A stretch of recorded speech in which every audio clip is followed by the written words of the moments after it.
Welcome to a new segment, a groundbreaking segment you've never seen before called Someone You Watch Reads the News at You. No, so I wanted to cover some news things. I think I'm going to be doing this more often where I can't make a video every 10 seconds, and I want to make a video every 10 seconds, but I'm still editing, and I'm taking a break from editing right now, and things are happening way faster than I can make videos. So, thinking about doing this on a more 2 to 3, maybe 4 times a week, going over the news, chatting with you guys, getting more interaction because honestly, I really hate that 90% of my streams are debates.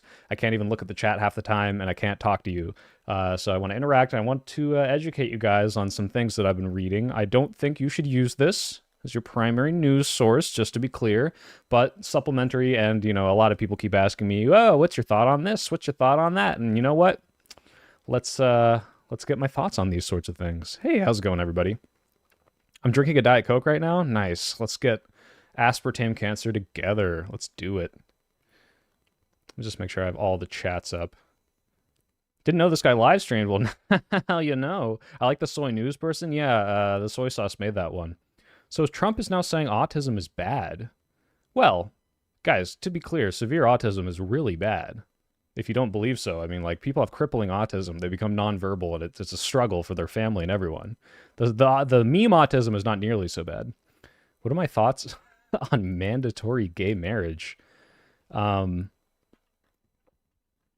think it should be enforced. I don't know if it should be enforced because first we have to feminize everyone. Mandatory gay marriage can come later. What got you into debating? I've just always been an argumentative person, unfortunately. Hey, Robbie. I actually didn't have a good weekend, but hopefully you guys will make it better. What do you make of Peter Thiel, Elon, and Bannon all having Epstein links? Oh, well, we're going to look at that, Inya. That's the first thing. Is this going to be a normal stream, or should we start drinking now? It's going to be normal. Do I enjoy The Sopranos? I tried watching it. I could not get into it as much as I think I would enjoy the whole, like, hey, gabagoo, gabagee, eh? Would happily marry my boyfriend in my homophobic country. I'm assuming you're somewhere in Europe. How do you respond to the accusations that you dated Musk in high school? Look, I wasn't girly enough for him. I'm probably gonna try to go to the next Unfuck. The problem is if I can't pay for it, then I can't make it. So the more money I make from streaming and videos, the easier it is for me to do it. But right now, I'm not really trying to spend a lot. Leroy, I have seen Breaking Bad. It's one of my favorite shows. Shit bomb. There you go, Emery. I became liberal by being conservative and constantly playing devil's advocate and realizing, that it's the better position. You hate face reveals. This isn't a reveal. Everyone knows what I look like. All right, guys, we're going to get into it right now. Let's see how this goes. So first thing, obviously, as per the thumbnail, Elon Musk, Prince Andrew named a new Epstein files. Oh my God, can you believe it? Can you believe this guy was actually, it turns out he was named in the Epstein files all along? That's crazy. I never would have guessed. Holy shit, no way. Are you kidding me? Yeah, to no one's surprise, guy who was photographed with Ghislaine Maxwell and is rich and buddied up with all these other people may or may not be involved in some of this crazy fucking shit. So, first of all, guys, to be clear, Epstein had a lot of connections. And Elon's defense, it's very possible that maybe he just kind of, like, talked about doing weird Epstein stuff. Who can say? But part of what I want to do here is kind of get you guys to get on board with how I learn stuff. I try to read articles, and by the end of this, we're going to go over conspiracies and when not to believe them. And it's all about reading articles. You guys know how much I shout about it in my videos, but it's very frustrating when people, come at me with some dumb fucking Twitter post and not an actual article. So we're going to go through this together. Reading is too hard. Well, I'll read it for you, Bluesby. If this is, okay, God forbid you never want to read an article, at least let me read an article to you. All right, so just to be clear, I'm not going to read the whole thing because this you don't need to. But yeah, billionaire Elon Musk and Prince Andrew are named in new files. Now, Prince Andrew, we already kind of knew about. I don't know if you guys remember, but Prince Andrew's excuse for why his accuser, who was a 17-year-old, I believe, at the time, said, oh, he had sweaty hands, he was putting them all over me, blah, blah, blah. He's like, well, I actually have a rare condition in which I can't sweat, so this couldn't possibly be me, despite there being like photos of both of them together. And also, of course, you can sweat, because I don't think that's even a real thing. Why does he look like he's taking a massive dump? He kind of does. Thank you, first last name, for the $2. You were probably too old for Musk in high school. True. Over under on whether or not he goes after Kai Trump. Okay, so what's in the files? Is Musk pictured with little girls? No. Is Musk on the flight logs? Also no. What we know is, in addition to Musk and Prince Andrew, the files released publicly also contain the names of other prominent figures, including internet entrepreneur Peter Thiel, so, Palantir man also in these files, Steve Bannon, advisor to Donald Trump. But the line that implicates Musk is this. It says, in the records dated 6th of December 2014, and to be clear, this is after everyone knew that he was a convicted pedophile, which I think was like 2009. Reminder, Elon Musk to island, December 6th. Is this still happening? Now, Elon is going to try to deflect this because he says, well, check out this community note, everybody. While both names appear, the circumstances are vastly different. Elon's name appeared as a possible schedule item and question only. Oh, okay, yeah, see, it's just a possible question item. So the only way that he could be 100% innocent here is if, for some reason, Jeffrey Epstein's organizer and planner and all that is like, oh, let's just see, I'm just going to write random rich and famous people's names on this, and, we'll decide whether or not later to invite them. And we haven't asked them, we haven't reached out to them, we haven't talked to them at all. I'm just writing names. I'm just writing names into these files, which is ridiculous. What is clearly implicated here is that he has been invited to the island. He either has floated some sort of maybe or tentative, or, is, in talks, or maybe they didn't talk to him, they talked to his organizer or manager or whatever. But some sort of communications have gone back and forth, and Elon already knows that this person is a convicted pedophile, sex trafficker. So, and why he didn't speak out at this time and say, hey, they reached out to me and they want to invite me over. This is gross and weird. No, he didn't do that. Is he going to release text messages or some sort of shit that shows the correspondence and how this never ever was implicating to him at all? He was saying, no, I didn't want to go. No, absolutely not. This is, hey, Elon Musk is supposed to come. Is that still happening? First of all, he might have actually still happened. We don't know yet. I don't know why we're still trickling these files, because the Republicans are blocking confirmation of a Democrat who would otherwise tie break the vote to release some of these files, or at least force the release on Donald Trump. So ridiculous. Is Andrew Cuomo in the Epstein files? I don't know. Survivor Epstein Island. Oh no. Naked and Afraid Epstein Island would go hard. The final Survivor challenge was getting the show to continue. So yeah, this is obviously very bad for him, which is even funnier. One, that he knew about this, didn't say anything. Two, that in, June, July, he was like, by the way, guys, epic fucking Trump bomb right now. Trump was in the Epstein files. Hey, apparently you are too, buddy. Maybe you wanted to get ahead of that a little bit, if it was that important, or was he just so confident they would never be released? I'm not quite sure, but it seems pretty embarrassing for him. Now, he might not have done anything illegal. He might just have some correspondence and he didn't know how to, get around it. And he's just really bad at covering it up. But just like the Trump stuff, where we have no definitive, dead to rights proof that he, diddled children or whatever, there's just all these things around it that are like, wow, so you are lying about it, you're covering up release of the files, you're, getting sued and settling all these people, or they're dropping the lawsuits, but, several people have come out and said that you were on the plane a bunch of times and did stuff with them. Jeffrey Epstein says you guys were great friends, but you had no idea what was going on. When confronted about the Mar-a-Lago stuff, you said, oh, I was just mad he stole my masseuse, not, hey, he was a fucking sex trafficker. You sent a letter to him that said enigmas never age, drawn in the image of a prepubescent child, and in a compilation of letters, one of which has a bunch of drawing of a bunch of little children massaging a guy at Mar-a-Lago. Maybe that's all a coincidence. That's very possible, and I'm totally open to the fact that he could come out of this completely scot-free. It just is insane. He must be the most bumbling, stumbling moron to have walked his way into this grand sex trafficking ring, but it's possible. I love you too, Big Bear. Very parasocial. Even if he didn't, there's not enough about him at this point to dislike him. There's enough about him at this point to dislike him if you're not brain dead. Yes. So on that final note on Elon Musk, being named in these files, I wanted to point you all to, if you've watched my Elon Musk video, you're very aware that he, said some fucked up shit. A lot of Nazi retweeting, a lot of AfD support, AfD. But here we have a guy. This is, you got to be a little terminally online to understand the full complexity of this meme. So we've got the guy on the boat meme of, oh, look at me, I'm the superintendent. So for those of you who don't know, there was a superintendent who apparently is an illegal immigrant or undocumented, and he, I don't even know if he was doing anything wrong. I haven't looked into the story that much, but people are like, how are these illegal immigrants becoming superintendents? Which, like, okay, was he Was he doing something like super bad, or was he just like, being the superintendent of a school in a way that helped people? Yeah, this seems like, isn't this what you want immigrants to do? But so that's the context. Now this guy is saying the reason this bad, horrible thing of guy being a superintendent is possible is because the 14th Amendment through the 19th Amendment. So to be clear, the amendments that let black people and women vote, and they destroyed our country. And Elon, well, he thinks that's just funny. Haha.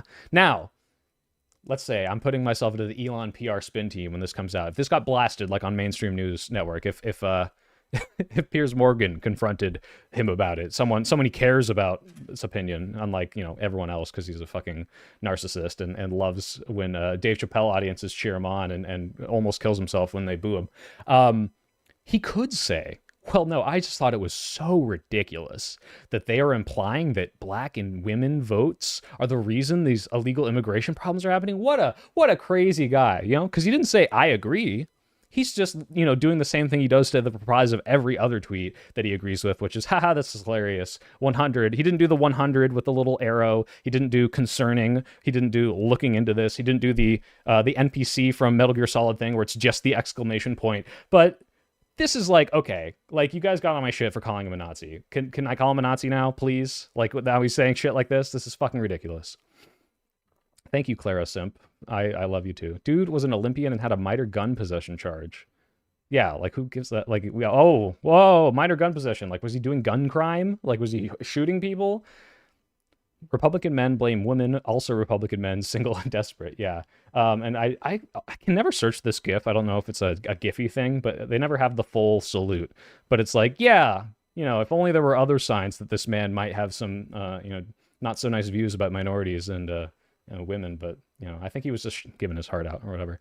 He's not a Nazi. He just platforms, follows, promotes them. Yeah. So I truly believe that he himself might not be like full on, I hate, all of the lesser races. He's just like, well, I don't hate them. He's like, on the way there, and he agrees with like the white genocide narrative, and he agrees with like the immigration as a problem narrative, and he'll promote the AfD, and he'll, retweet the Nazis, but like he might not specifically be like, oh yeah, but also Hitler was a cool guy, right? So, that's different though. It's just the exact same outcome, but he has a slight nuance there. He's like a tier 2 instead of a tier 1 sub to the Adolf. It's ridiculous. But yeah, so if you had some doubts as to whether or not this guy was a bad guy, it's nice that they're being a little more open about it, as scary as it is. Silver lining, we get to figure that stuff out. All right, they're doing numbers on his platform. Oh yeah, no, I mean, like you can just look at any of the people he follows and retweets. And I frequently bookmark. Let's see if I have any of these up. But like, what's his name will I don't know how you guys feel about Evan Loves Worf, but he'll post stuff about it. Okay, I don't have any frequently bookmarked or recently bookmarked, but it's like, it's just like all these accounts that he's boosting that are Nazis. And you can go watch the evidence in my video if you don't believe me. So I'll DM you a screenshot of some shit I've seen there a couple days ago. Sure, thank you, Bluesby. I got an ad break as you were saying. I hate. Oh no! Oh no! Whenever I go onto Twitter to goon, what? Do you go on Twitter to goon? Dude, why? There's like so many other places. I always end up seeing some far right propaganda. Oh God, I hate when my jerk off session gets ruined by oh, hold on, Bluesby. I think I just got your DM. Ruined by far right propaganda. What is this? Is this just your feed? I can't show this on screen because it's on my phone, but I think Bluesby just DM'd me. 2 Nazis laughing and the caption saying, and then he called me Nazi as if it was an insult. Like, yeah, they're getting real comfortable with it.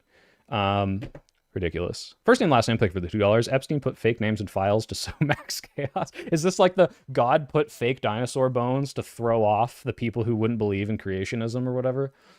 All right. We want to talk about the Trump crackdowns. So I'm not super versed on the law of when you are allowed to send federal troops into cities.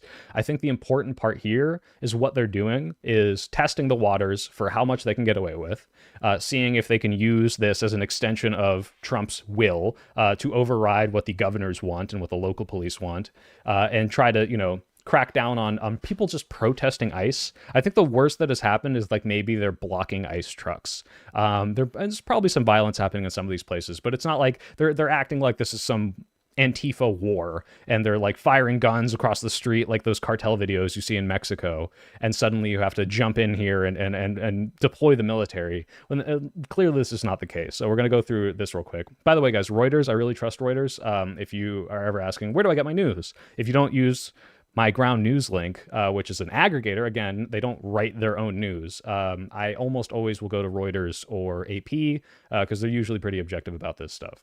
But ground news also lets you do the left-right comparison stuff. Reuters is like, it's going to be the most bland because they're very rarely like, oh my God, this amazing thing happened. They're just like, and here's what happened. Here's who said what.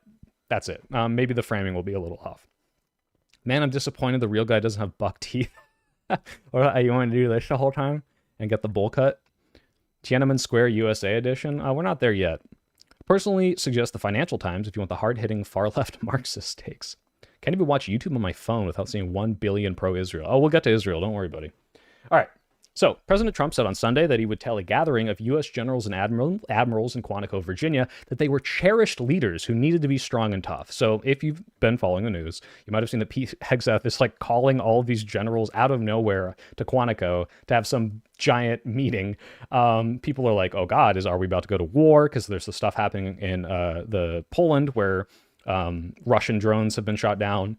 And it's like, okay, now this is a NATO country being attacked. Like, are we going to invoke Article 5? Are we going to war? But it might just be some weird, like, hey, loyalty test. Like, hey, I just want to tell the generals that they're cherished leaders to be strong and tough and smart and compassionate even. Like, what? That's why, like, to be clear, these guys are really fucking busy all the time. And you're like taking like days out of their work schedule to just be like, I just think you guys are real neat. Maybe people are worried that this might be some sort of loyalty test. Like, hey, I just want to, you should all pledge that you care about me in America.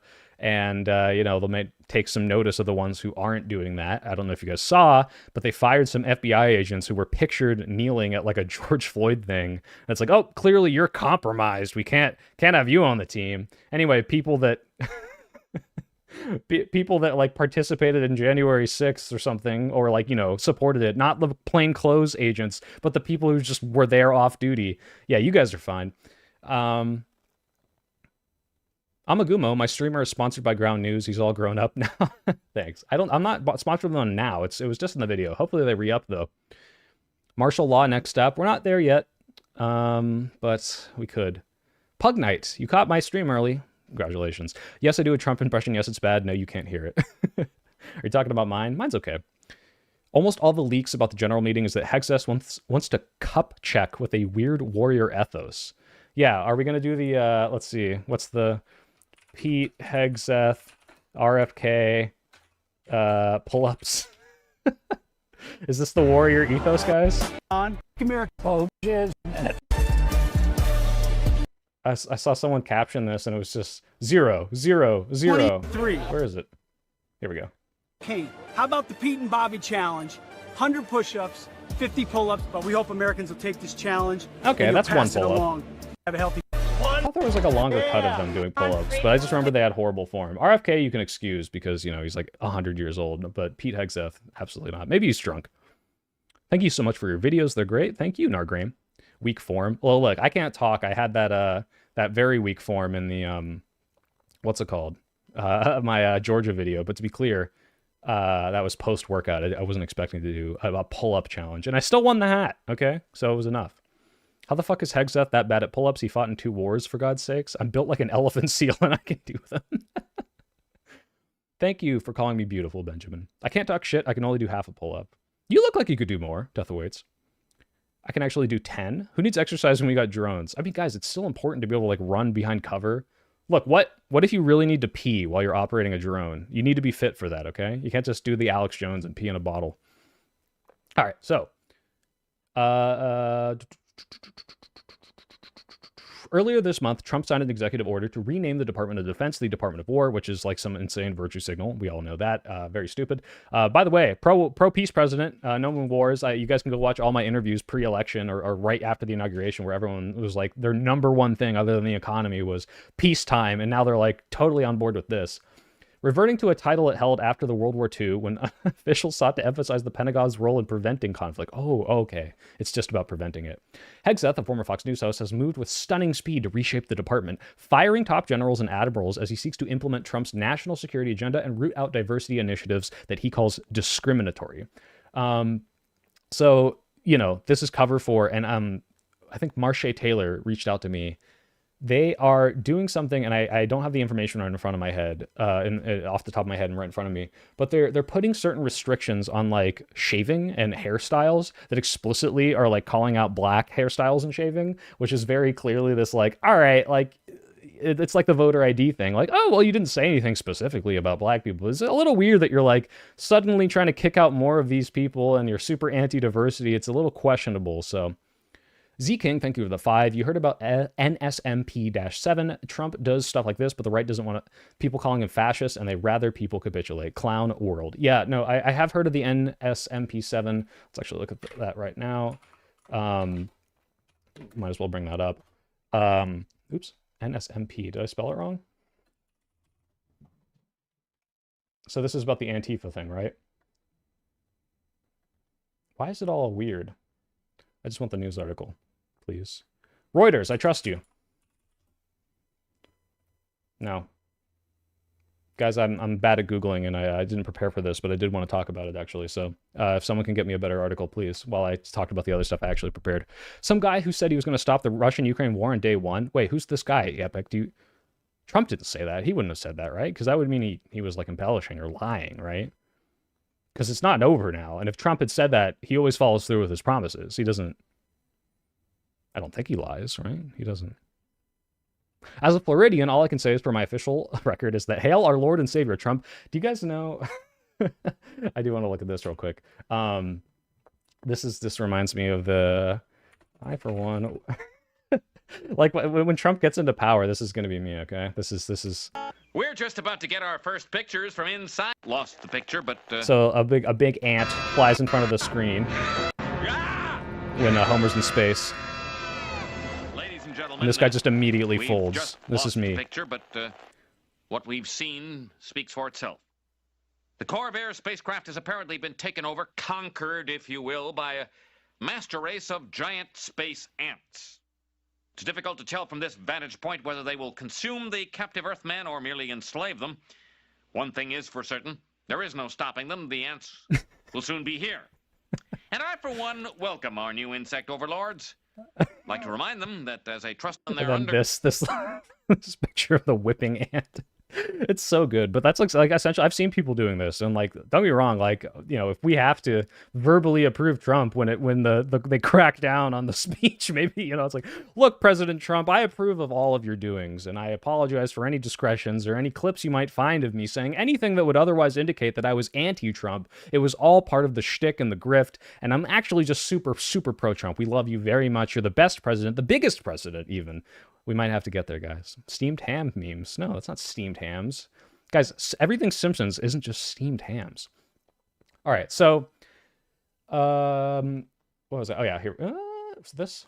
Yes, okay, so this is the article I wanted to read about the deployment of troops. So he's trying to send troops to Portland, with the implication being that Antifa, the giant evil trans terrorist organization, is destroying ICE facilities. They're exploding. ICE can't do its job when it's really just protests, to my knowledge. So we'll see what his justifications for sending all these people in, now that everyone's going to pledge loyalty to him. Soy, make sure you get that Black Rifle coffee sponsor ahead of time. I should do that, actually. That's a good idea. Any thoughts on the Lex Luthor hate monkey farm known as r/conservatives reaction to the... Oh, have they reacted to it? Hold on. Let's bring this up. Let's bring this up. Why don't we? r/conservative. Are they talking about it?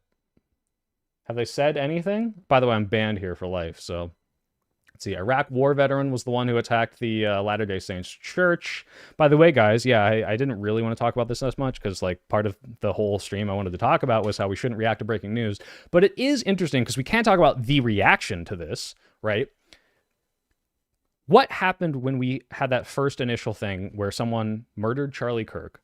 Now, obviously, if someone kills Charlie Kirk, 9 times out of 10, if you had to guess, it's probably someone left-leaning, right? Like, he's right, it would be a left guy. Why else would it happen? Now, it could be schizo, there's a million other things, but, like, it's fair to assume that it was probably someone who didn't like his right-wing politics. But the instant it happens, every single person, before we have enough evidence or, like, even a shred, is just, it's a trans person, it's a trans person, it's a trans person, it's a trans person, it's a trans person, it's Antifa, it's a left-winger, Antifa, trans, left-wing, we gotta crack down on the left-wing, before we know anything. Now, another thing has happened, and it is against a church, which is, religious institution. So you would think immediately the same thing might happen. Wait, oh, no, they didn't say anything. Why not? Oh, it turns out that it's not at all that. It's some guy with 2 American flags, and he's like a Iraq war veteran, and he's like a hunter, and he wears camouflage, and he doesn't fit the like narrative of being able to blow this up immediately. Oops. Turns out that the reaction is very clearly just like this gut instinct before having information to paint like someone as evil. It has nothing to do with like whether or not it makes sense to do it or whether or not it's like a justified reaction. It's just, oh, well, look, we can use this. Go. It's fucking ridiculous. Meanwhile, these are the people who say don't politicize shootings when it's like we just killed 10,000 children and maybe we need some gun control.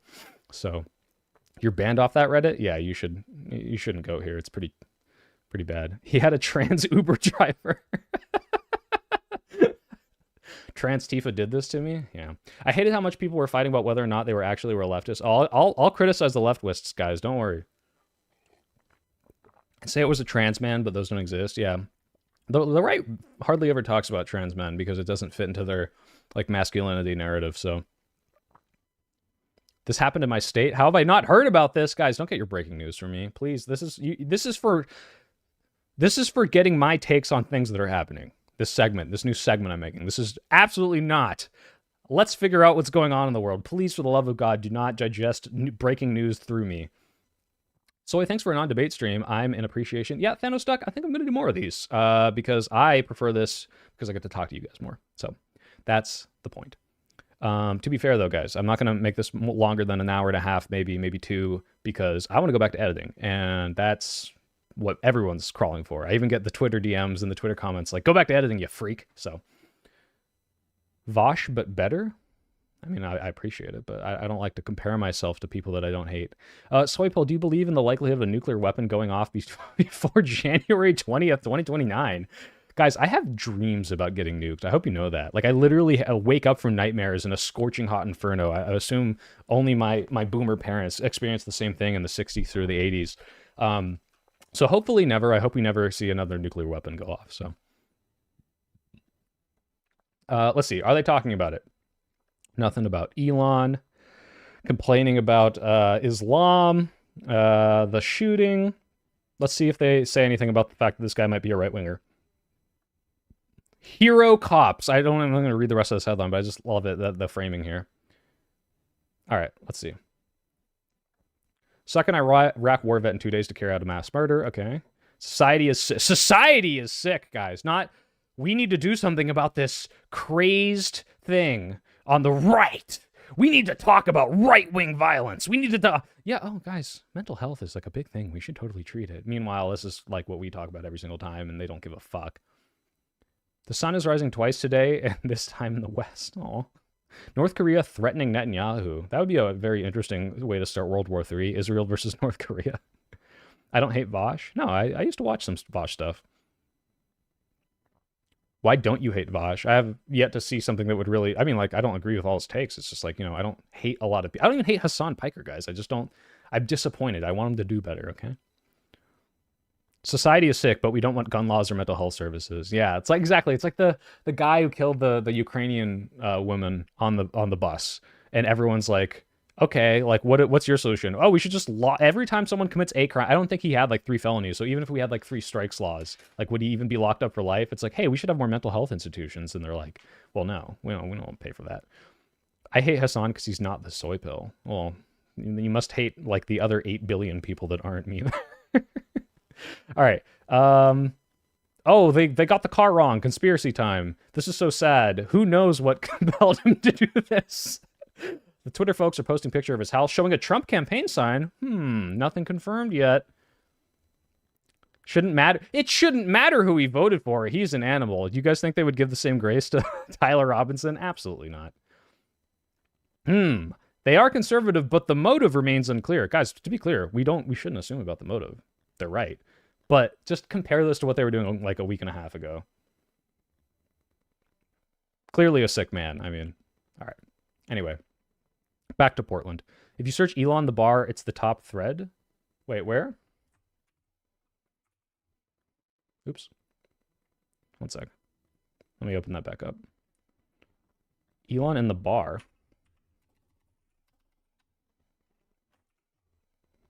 r/conservative Elon Musk. I don't like the Reddit search, guys. It's not very good. All right. Elon documents. This is 2 days ago. It's got some upvotes. Release all the evidence so we have the full story, guys. I don't care if the Pope was on the list, which he's not. We want accountability, not partisan horseshit. But how much is it actually sex crime other than rich guy knew rich guy? All right. Name them as people who fuck little kids or just people on a list. Guys, I don't know. This is the thing oh God, these guys are now we're into the incredulity about the Epstein list. Well, I don't like this Epstein list guys thing because they're just in the address book. I mean, I don't care if it was Trump or Musk or an AOC, but if they were doing bad things, they should be in a prison cell. But just associating with them, it's like, okay, but he knew he was a pedophile at this point, so why are you still associating with him? Like, this does raise questions, absolutely. Just being in a picture is not evidence that you diddled a child, but why are you taking photos with a guy that is a convicted sex trafficker? Although that photo might have been before 2009. Comparing MAGA to the Third Reich was wrong. They are comparable to the Confederacy, an internal existential threat that is anti-American. I just thank you, Ace, for the $5. I don't know if the comparisons are always going to fall off at a certain point. Like, Hitler took power really fast, right? Like, he was able to seize and have control. There weren't nearly so many blocks and checks and balances and opposition that we have now in the current government. So can we really compare this fascist takeover to this fascist takeover, or is it more like this? It's always not going to map on one-to-one, but you can draw the parallels and it's there. Elon was just there for the free food. Yeah, Elon is absolutely someone who needs to mooch. It's never one-to-one, but there are many striking similarities. Yep. They are compared to Hitler pre-Third Reich and Night of the Long Knives. I would agree with that. All right. Back to this. So, ordering the latest crackdown on a Democratic-led city, Trump said in a social media post that he was directing Secretary Pete Hegseth to provide all necessary troops, all necessary, but keep in mind that word, necessary troops, to protect the war-ravaged Portland. I know we're getting desensitized to this stuff, guys. Okay, Trump's going to say some ridiculous shit. It's the Three Stooges syndrome. They can't all get through the door. We're so distracted. Imagine calling Portland war-ravaged. I've been to Portland. There's some shitty parts of it. There's some shitty parts of San Francisco where there's lots of homeless people. There's lots of drugs. There might even be gang violence, guys. Isn't that crazy? War-ravaged Portland is an insane fucking statement. Any of our ICE facilities under siege, guys, under siege, implying Antifa is surrounding these buildings and preventing food and water while we're starving out the ICE agents inside, under siege, under attack by Antifa and other domestic terrorists. Again, the language here is so fucking inflammatory. I know, reading this, if I hadn't pre-read and prepared a stream on this topic, I would have just been oh yeah, Trump, fucking crazy language. It is insane that our president is talking about this way. This is never anything close to this from any other president. Now, what is let's say I'm a mayor of this war-ravaged town. All right, every day you wake up and you look out, gunfire across. Antifa and cops are just opening fire on each other. You can barely cross the street without catching a stray bullet. So you wake up and you look and you think, oh God, Mr. President, please save our war-ravaged city. So Portland Mayor Keith Wilson, who like other Oregon officials learned of Trump's order from social media, great, cool, thanks Donald Trump for really organizing and unifying and communicating with the people that you're going to fucking send federal troops to. The number of necessary troops is 0 in Portland and any other American city. The president will not find lawlessness or violence here unless he plans to perpetrate it. Violent crime in Portland has dropped in the first 6 months of 2025. Now, of course, this is the biased left-wing mayor who's faking the stats, is lying about the need. She had to dodge several bullets to get to the podium in which she gave this speech, but, She's covering it all up because she doesn't really want the truth to come out. She doesn't want the president to go and solve Portland. Soy pill for mayor? Absolutely not. But Adam and Sitch say everything's fine. Well, no, everything's not fine. I'm sure they would say that Portland is a war zone. Peace, President, true. Donald Trump, please save me from Donald Trump. Donald Trump has the failed drag queen misinformation.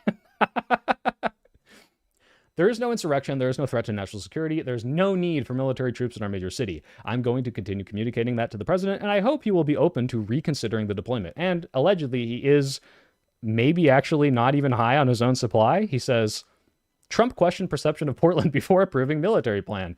Am I watching things on television that are different from what's happening? So he's like, you know, na, na, na, na, na, na, just all this, you know, the nice Portland downtown. And he's like, hold on. I was told there were bombs going off. I was told that, frankly, this was a not so good place, but this looks like a nice place to be. So, yeah, maybe he's not nearly so crazy. What's Soy reading? You guys can see it, right? So this is a Reuters article. This is Trump orders deployment of troops to Portland. Heart clot, please save us. Soy pill for supreme leader of the Soy-United States of Soy America. Please don't, guys, don't lionize me. I'm just a guy, all right? We didn't need the National Guard for January 6th, but we need it for protesters in LA. True. I just got here. Welcome, welcome, welcome. Proud Soy American citizen. Salute, guys. So, we stand ready to mobilize the U.S. military personnel in support of the DHS operations in Portland at the president's direction. The department will provide information and updates as they become available, said Parnell, a Pentagon spokesperson. Wow, it's very woke, spokesperson. We're not going to put up with it. This administration is not playing games, she said in the interview on Fox News. This is the Trisha McLaughlin. They need to be protected, guys. Antifa's just going after these ICE agents. By the way, this is after declaring Antifa a domestic terror organization, which, I mean, okay, I really hate this narrative where it's like, oh, Antifa's just an idea. It's like, okay, obviously there are people that go out in the streets and protest fascism and call themselves Antifa, but they're not just anti-fascist. They're specifically like, oh, they try to organize and like, hey, let's protect each other, or let's, you know, meet up here. But there's no organization. There's no like, it's John Antifa, the head of Antifa, and he's like, all right, Antifa Squad 1, you go over here, Antifa Squad 7. Like, even Black Lives Matter is more organized in the sense that like there are some leaders of chapters of people who try to raise funds for black activists, you know, or black causes. But even that doesn't have like a leader. It's not like an actual org. There's like several little branches, and there's an official Black Lives Matter, but it's so ridiculous. And yeah, Antifa's, it's not, I don't like when people say it's just an idea. It's like, okay, but yeah, there are people that call themselves Antifa and they wear the masks and they have the flag with the symbol, but it's not just an idea, but it's also not an organization. According to the U.S. law enforcement, there has never been a terrorist incident in the United States connected to Antifa. Although, and I think they do mention this, there was that one guy, I don't know if you remember, it was like 5 years ago, who shot like a guy who was part of Patriot Prayer. So yeah, the most notorious episode involving the movement occurred in Portland in 2020. So, you know, maybe Trump is just, you know, catching up to this 2020 thing. Michael Rowan Hall, a self-identified Antifa supporter, shot and killed Aaron J. Danielson, a member of the far-right group Patriot Prayer. And I think there was a video where he just like walks up from like across the street and caps this guy. It was just like cold-blooded murder. It wasn't like this guy was, you know, attacking people or anything. So that was insane. That guy was very unhinged. And I think the cops showed up at his house and just like lit up his car, if I remember. Yeah, he was killed by federal and local law enforcement officers doing an attempt to arrest him. So Trump has made crime a major focus of his administration, even as violent crime rates drop and have fallen in many U.S. cities. His crackdown on municipalities led by Democrats, including Los Angeles and Washington, have spurred legal challenges and protests. The Trump administration's goal of deporting record numbers of immigrants living in the U.S. illegally has framed the push around criminals, but has arrested many people without criminal records. Residents in New York, Chicago, Washington, and other Democrat-leaning metro areas have pushed back in recent months. So guys, I think I've said in the past, I think peacefully protesting ICE by like standing in front of trucks, linking arms, warning your, you know, community members about people coming, recording them, this is all fine.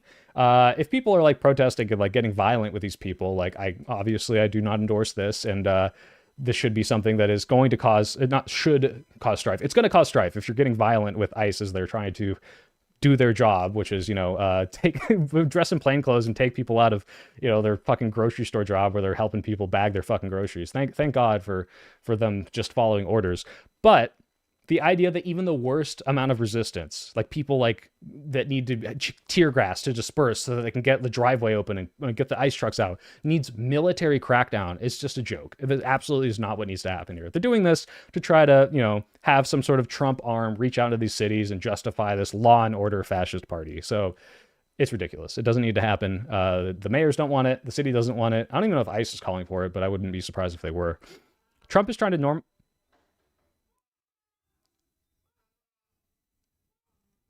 Hold on, someone is screaming bloody murder outside. Sorry, guys.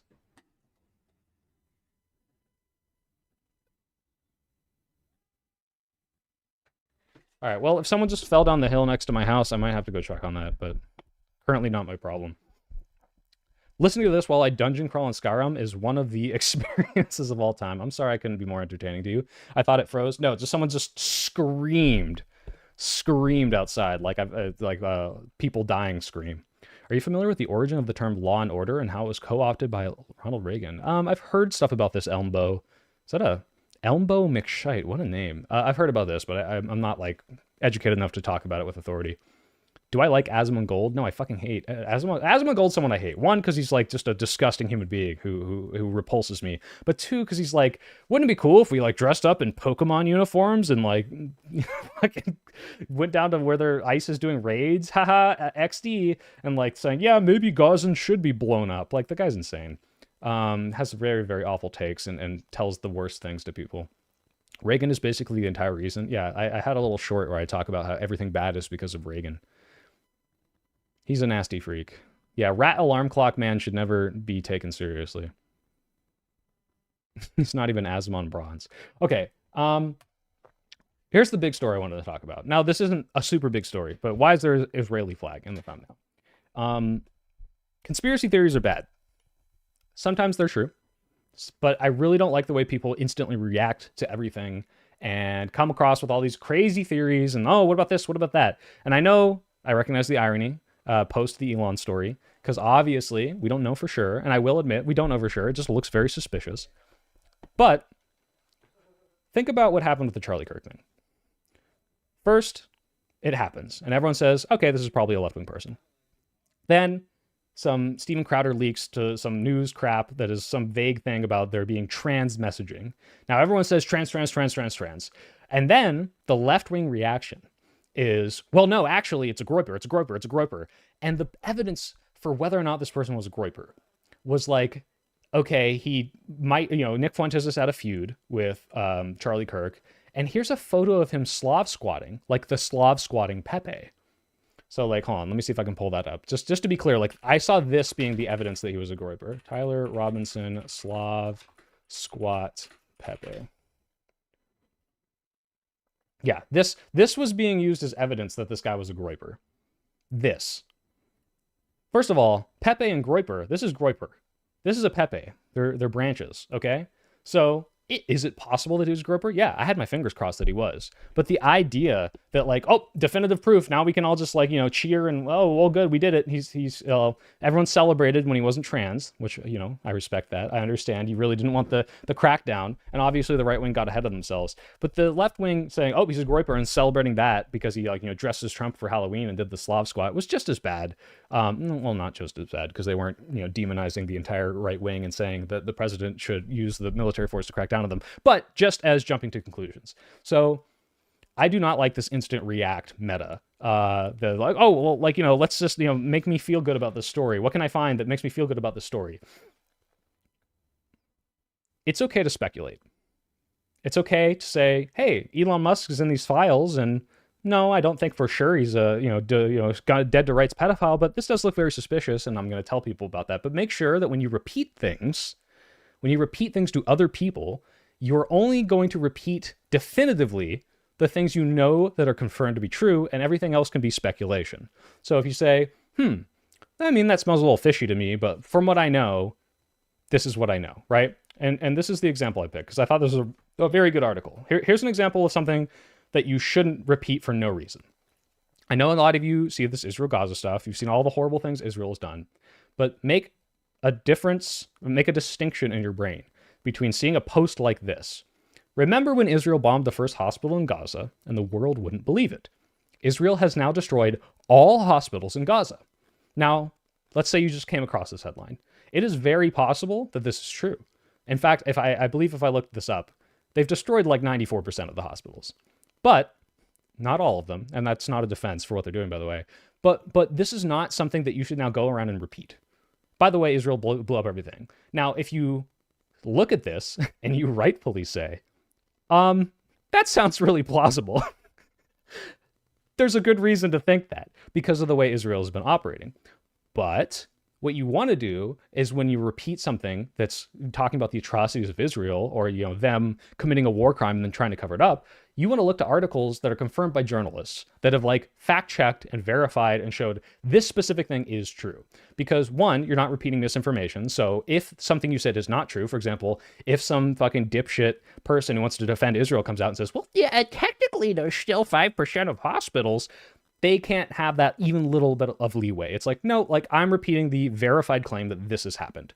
But two, even though you're still allowed to speculate and say, yeah, they're damn near blew up all of them, you can still kind of like have that little playroom where, yeah, maybe there's a few left, but like, let's look at what they're actually doing that's been confirmed as this is fucking horrible from not, some super pro Al Jazeera person who's like, got a bias against Israel, but like these pretty neutral people who are reporting on this accurately. So Isaac's just screaming, I love Israel. I love Israel. That's not what I'm saying. So I really like this article because it's like, look, there's a lot of examples of people just making tweets like Israel lied, Israel lied, Israel lied. And Israel does lie. And we're about to see that. But what's important is when you want to claim this, claim it because you have a verified, we've caught Israel's dead to rights. Their narrative does not match up with the evidence. Here's an article about it because that is the way that you pin these people down and you don't get lost in these like react instant conspiracy bullshit things. This is like, all right, here we go. All right, so visual evidence upends Israel's official story for this deadly attack on a Gaza hospital. So this is not a recent one. Don't confuse this with some of the other hospitals that have been bombed. This is a very specific one. So the Israel military had said that they targeted a Hamas camera in an August strike. But a Reuters investigation found that the device actually belonged to the news agency. An Israeli military official now says troops fired without required approval. So once they've been called out on their lie, they're walking it back. It's like, oh, well, actually, we didn't order that. This is the troops acting out of turn. So we're catching them in this. 5 journalists died in the attack. Their deaths are among some of the 200 journalist killings by Israel that it has yet to fully explain. And we're going to go through this whole thing because I think this is really important. Being able to distinguish between some Twitter headline, which may or may not be correct, by the way. It's totally fine if you want to believe it or say, that sounds right. Always verify this shit before you spread it. 1 second. Water. I hope it's not poisoned. By Mossad. A Reuters analysis of visual evidence and other information about the Israeli attack on a Gaza hospital last month contradicts Israel's explanation on what happened in the deadly strike. The August 25th attack on Nasser, guys, if I have any Middle Eastern people, is it Nasser? Nasser Hospital killed 22, including 5 journalists. Israeli forces planned the attack using drone footage, which, a military official said, showed a Hamas camera that was the target of the strike. Now, to be clear, I looked up this stuff when people were arguing. Hutch said something like, technically bombing a hospital is not a war crime. Harder G. There's no G in Nasser? Nasser. What? There's no G in there. What do you mean harder G? Hutch was saying, technically bombing a hospital is not a war crime. This is true. If the opponent is using a hospital as a military base, you still have to have all these concessions of you need a logistics plan for where the people are going to get medical treatment, if not this hospital. You need to send a warning so that the people that are in the hospital, the patients and the medical staff know that this is happening so they can evacuate. If all of those are met and they're using it as a base or they're firing missiles out of it, then you can bomb it. This is not what happened. It's not, I saw a camera there. That's fucking insane. Totally not even justified enough. So hit twice, no warning. Oh yeah, we're getting there. Don't worry. Okay. The visual evidence and other reporting by Reuters established that the camera and the footage actually belonged to the news agency. So Reuters, so it was a Reuters camera, not Hamas, and had long been used by one of its own journalists. The Israeli military official now says that the troops acted without the required approval. So now, even though if this was the case, let's say they were telling the truth now, they knew they did it without approval, but they didn't release that yet. But now that they're challenged as to whether or not the official story is true, now they say, well, actually, it's not, Israel's official sanction. It was some guy, a lone wolf acting out of turn. The official told Reuters about the breach of command after Reuters presented the findings of its investigations to the Israeli Defense Forces. A day after Israeli tanks shelled Nasser Hospital, the official said the IDF's initial review found that troops targeted a Hamas camera because it was filming them from the hospital. So, if you film the IDF doing things, they can kill you. That makes sense. The official said troops viewed the camera with suspicion because it was covered by a towel. A decision was made to destroy it, and the official said then, a screenshot from the IDF drone footage shows the camera draped with a two-toned cloth on the hospital stairwell. The military official confirmed to Reuters last week that the cloth-covered camera was the target. So they're admitting, yes, we shelled this with high explosives because we didn't want them to...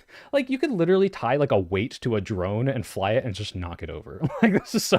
Like, the idea this needs to be, like, shelled multiple times. Vert...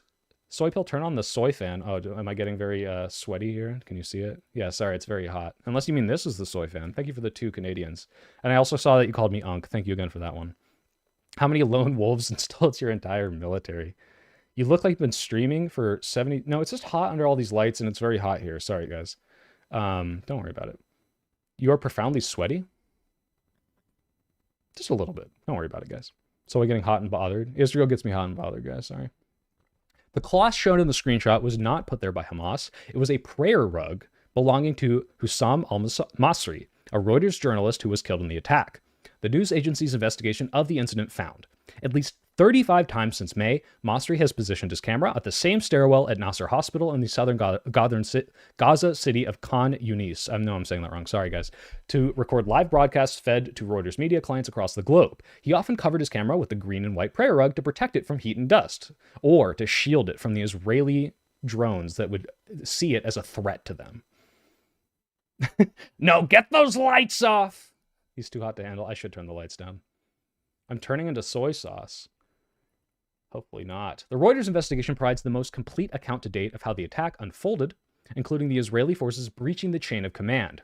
Reuters also has established definitively that the targeted camera belonged to the news agency. The AP, the other news source I mostly trust, which lost a journalist in this same attack, previously reported that it had found strong indications that the camera Israeli forces described as their target belonged to Reuters. So this was already suspected. Oh, thank you for becoming a basic bean, Vert. Vert.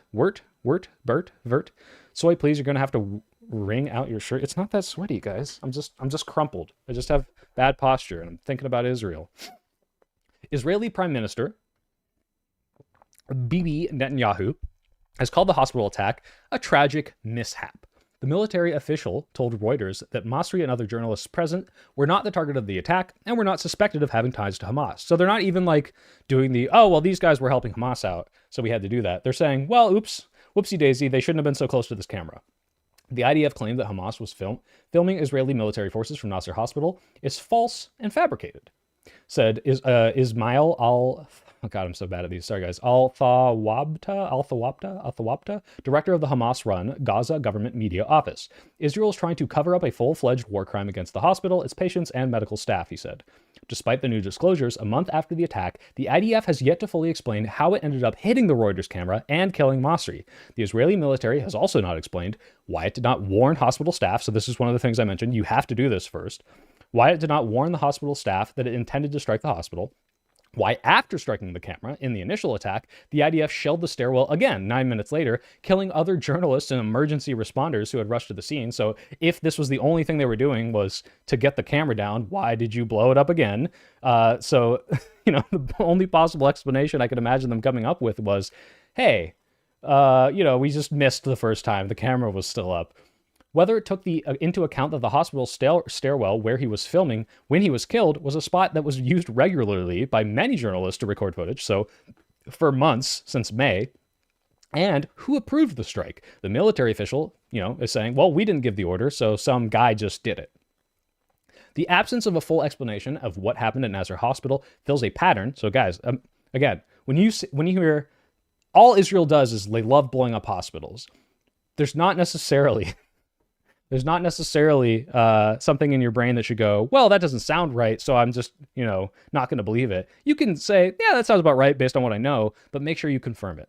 And so when Reuters is like, hey, them having a shady explanation for blowing up this hospital is actually very easily, falls into this pattern of them doing it. That's when you're like, oh, okay, this official news organization who does these actual investigations, who is usually unbiased when they write these things, has shown this pattern here, here, here, here. These are the incidents. Now I can confirm that when I see a tweet and it shows a bunch of rubble and it says Israel is a war crime committing genocidal, state or whatever, I'm not just repeating some propaganda I saw. Here, anyone who questions this and, oh, you've been poisoned by the algorithm, I can show them an actual source that confirms this action abhorrently. This is very important.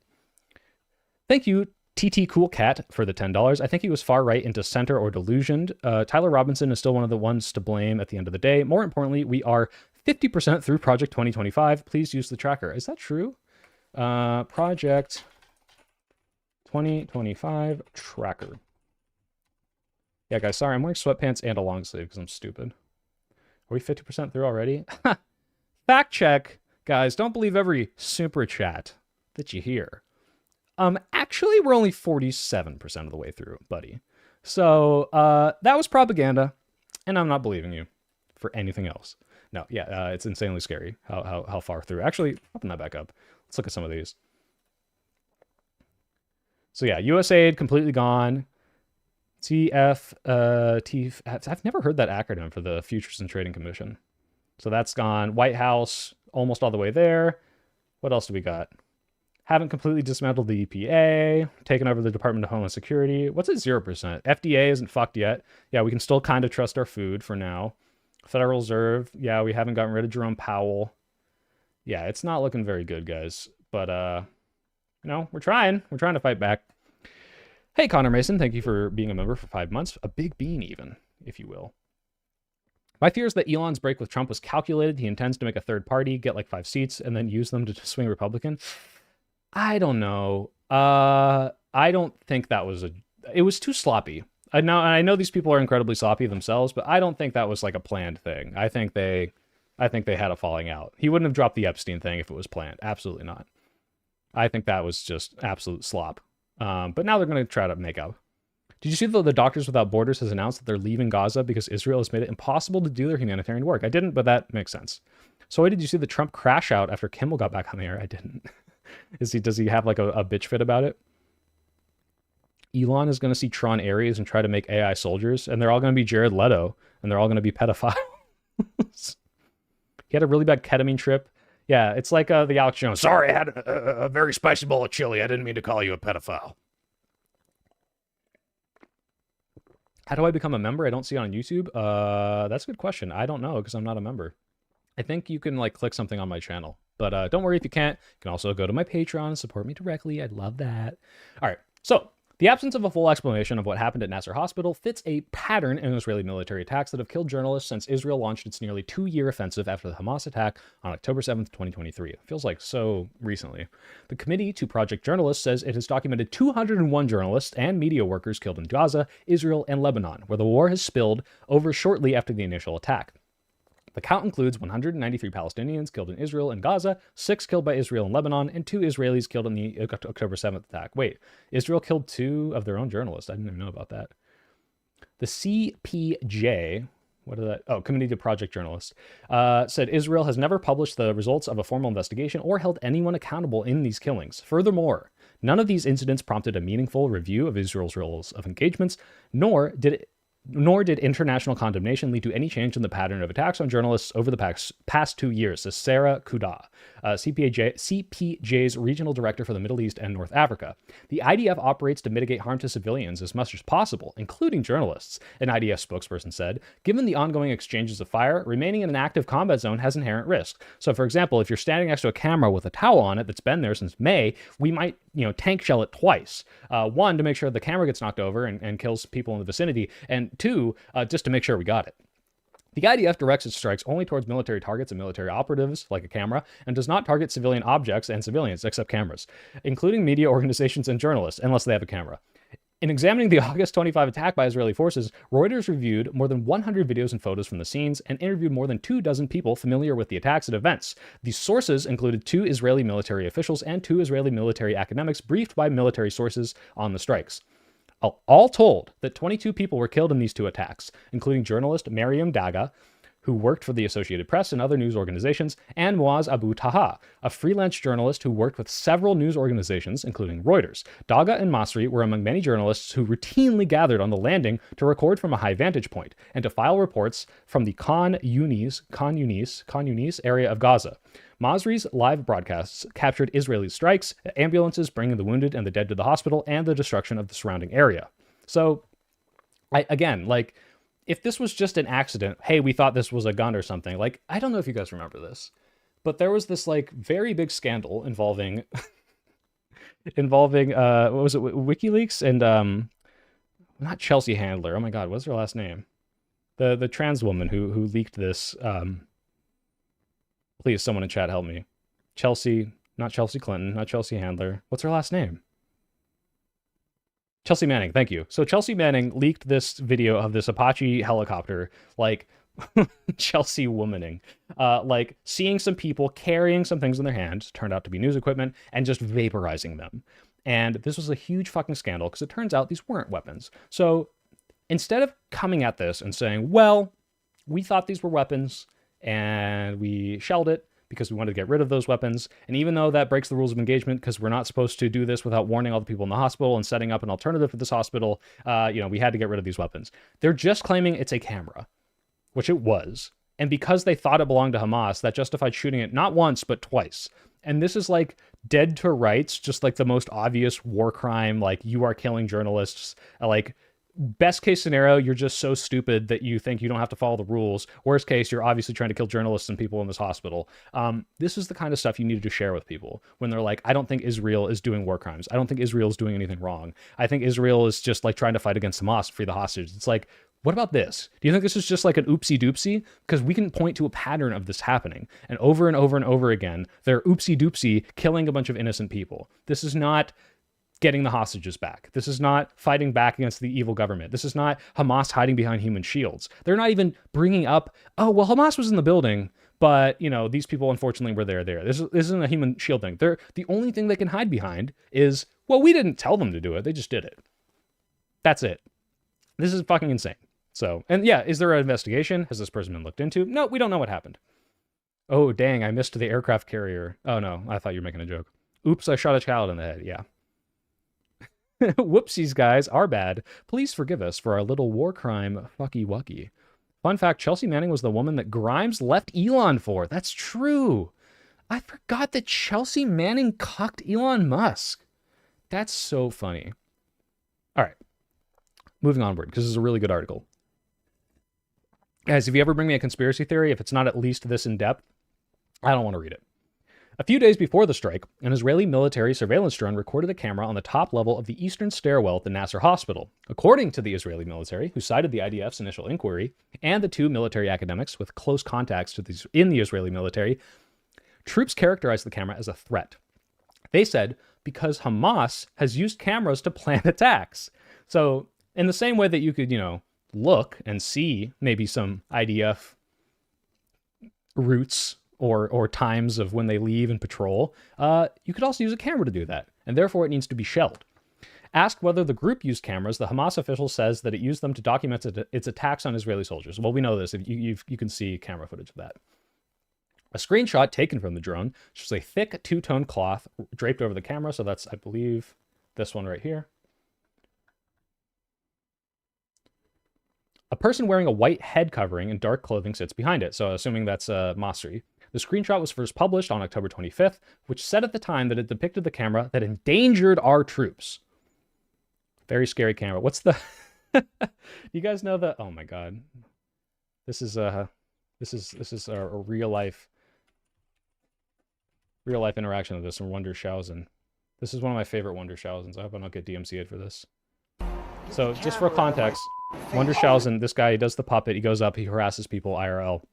And this guy very clearly wants to physically assault the guy behind the camera. And beautifully stays in character while avoiding him in one of the funniest things I've seen in a very long time.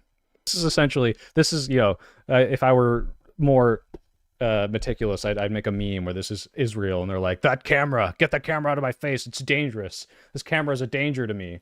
Yeah. What did I walk into? We're watching that does look like Warmbow from Cody Shody. But yeah, the idea that this camera endangered our troops. It's like, okay, obviously you could potentially plan an attack by recording troop, you know, patrols and, you know, planning something out, but it's insane that this is like, well, the justification, like, they could just, again, send a little drone and knock it over. They could have a sniper take it out. Have a sniper shoot the camera. You can hit a Palestinian's head, a little child Palestinian's head at 500 yards. You can't hit a fucking stationary camera? Come on. You're consciously making a conscious choice, Israel. Let's discuss the contradiction. Reuters obtained the screenshot from Raphael Hayun, an Israeli civilian who says he monitors the situation in Gaza, where he has contacts on the ground. Hayun said the drone footage... Oh yeah, by the way, you have contacts with these people on the ground. Why not ask them to take the camera away if you believe it's a Hamas camera?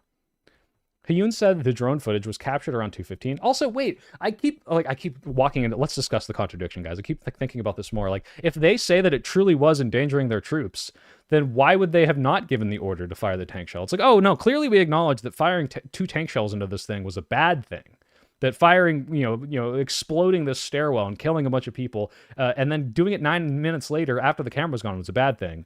But someone, just like, their finger slipped and hit the trigger because, like, the camera was obviously justified in being taken out, but us, we wouldn't have done it twice. Hamas trans Tifa camera. On that day, Masri set up a camera to record the hospital stairwell continuously between 8 a.m. and 6:14 p.m. Oh, by the way, guys, I'm sorry. I keep thinking of just how stupid this is.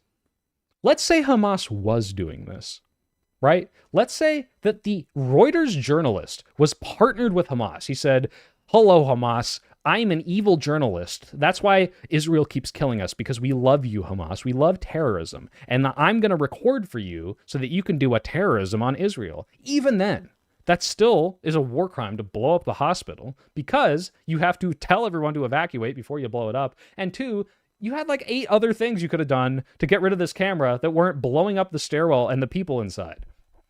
So this is so fucking stupid.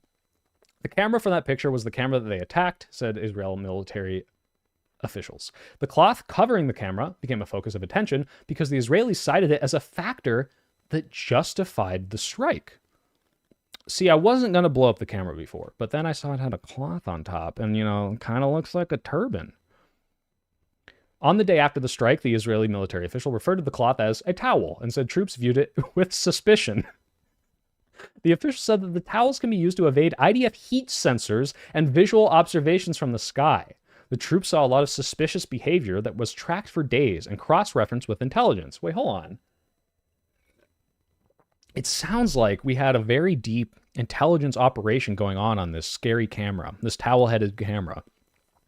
So we were justified in blowing it up, although we didn't tell them to, by the way. We didn't do that. But we were justified, but we didn't do that, because we didn't do that. Instead of a towel, the cloth covering the camera in the drone screenshot was Masri's green and white prayer rug. To be fair, Hamas could also cover it with a prayer rug. It is shown in the August 13th photo taken by Daga, the AP journalist. The towel must be a Hamas soldier. Do you condemn the towels? I'm just a towel. You're a towel. Soy Pill said they're going to send out the National Guard to Soy Town. They might come to San Francisco, and you will see me on the street when they do, because I want to get some footage of that. Reminds me when the IDF blew up some ambulances because they thought it was a Hamas van. Hey, well, if Hamas runs the ambulance service, has the towel condemned Hamas? That's true.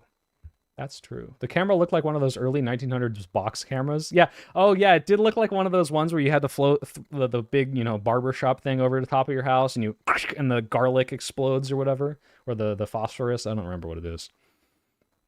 Soy News on the ground reporting. Yeah. What's your daily intake of soy? Right now, none. But when I go vegan, it'll be a lot more. There was a Hamas inside that child's cranium. Don't they use garlic at a certain point, Connor? I'm sorry. Wait. Okay, let's just make sure I'm not stupid. I could have sworn there's sometimes they use garlic for this, right? Or maybe I was just confusing this. Garlic, old-time photograph. Maybe, okay. To be clear, okay, the reason I can't find anything, the reason I'm thinking of this, I remember now. There was some movie where they're fighting vampires, and they light garlic up in the thing that they hold up to like kill the vampire, but it's not what they normally did. It wasn't how they did it. Witnesses say the camera in the drone screenshot could only be Masri's. No one else in the last few months has used a large camera, video camera, on a tripod to record there or covered the gear with a prayer rug. Other journalists use cellular phones. According to the Israeli military, suspicion about the camera and its location was that the troops also saw another towel covering the head of a person nearby, the military official said. In the thought slime, why are you saying thought slime? Was there a thought slime joke here? In the screenshot from IDF drone footage, the officials shows that that shows the troops target a person with a towel, sits near the camera wearing dark clothing and what appears to be a white headscarf. Look at this. Look at this white head. Look at this scary white headscarf. The person appears to be Daga in a similar outfit. So this is the AP journalist. A similar outfit to what she is seen wearing in 4 other visuals taken at the same location, including one from August 16th and another one from the day of the attack. On August 21st, the day the IDF drone footage was recorded, Daga was using her phone to record a live broadcast from the stairwell for the AP. So, if Israel just happened to open one of the biggest news organizations' website ever and looked at Israel news, they could see that there was a live broadcast from this place that they're doing all this cross-referential intelligence on and see, oh, there's a person in there. It's a journalist. And they're recording stuff. And we know what they're recording. But, you know, a lot of work. Can't expect that from them. Reuters visuals journalist Mohammed Salem, who left Gaza earlier this year and knew Daga well, identified the person in the drone screenshot as the AP reporter. Salem, guys, I'm sorry, said he recognized her headscarf. Also, Masri has told Salem and Daga that was recording near him on the stairwell a few days before the attack. When he was killed, Masri had been recording from the hospital stairway for 2 hours, as he had done routinely throughout the month. He had positioned his camera on the 4th floor to capture live coverage of the area. The elevated spot allowed for better visibility, access to the electricity, and stronger internet connection. From the stairwell, the camera recorded the hospital's surroundings, including the busy out front. We thought the hospital was relatively safe, especially since everyone knows that there are journalists in this place. Everyone knows this. I mean, it's literally, they're live streaming from it. So literally everyone, not like, oh, we needed the Israeli intelligence. Oh, my buddy, Salem Slim. Okay, I thought you were going to tell me how to pronounce it. Yeah, so anyone in the world who has an internet connection would know that there are journalists in this place.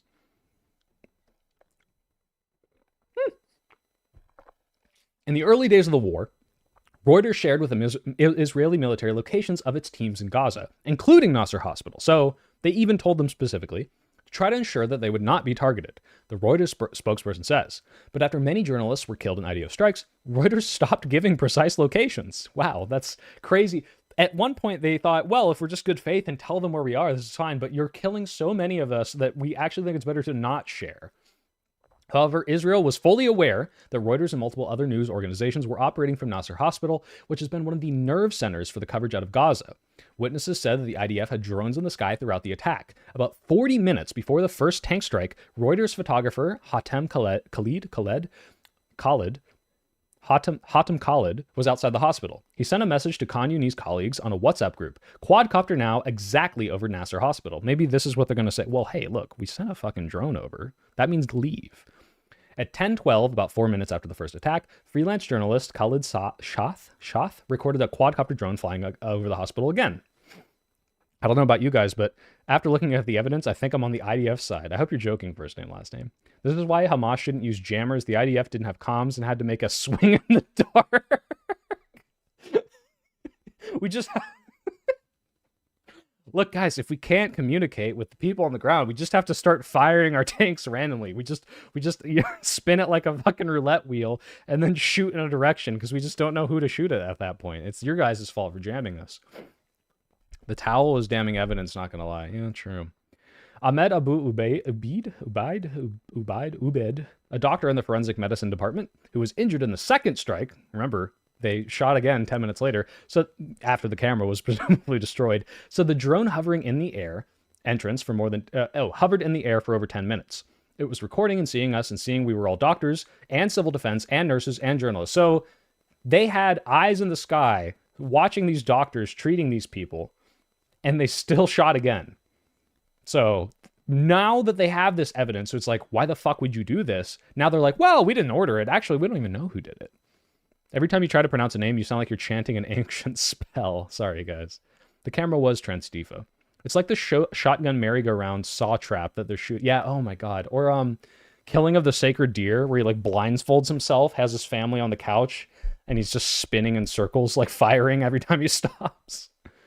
I don't know if I guess I'll spoil the movie for you guys. This is the...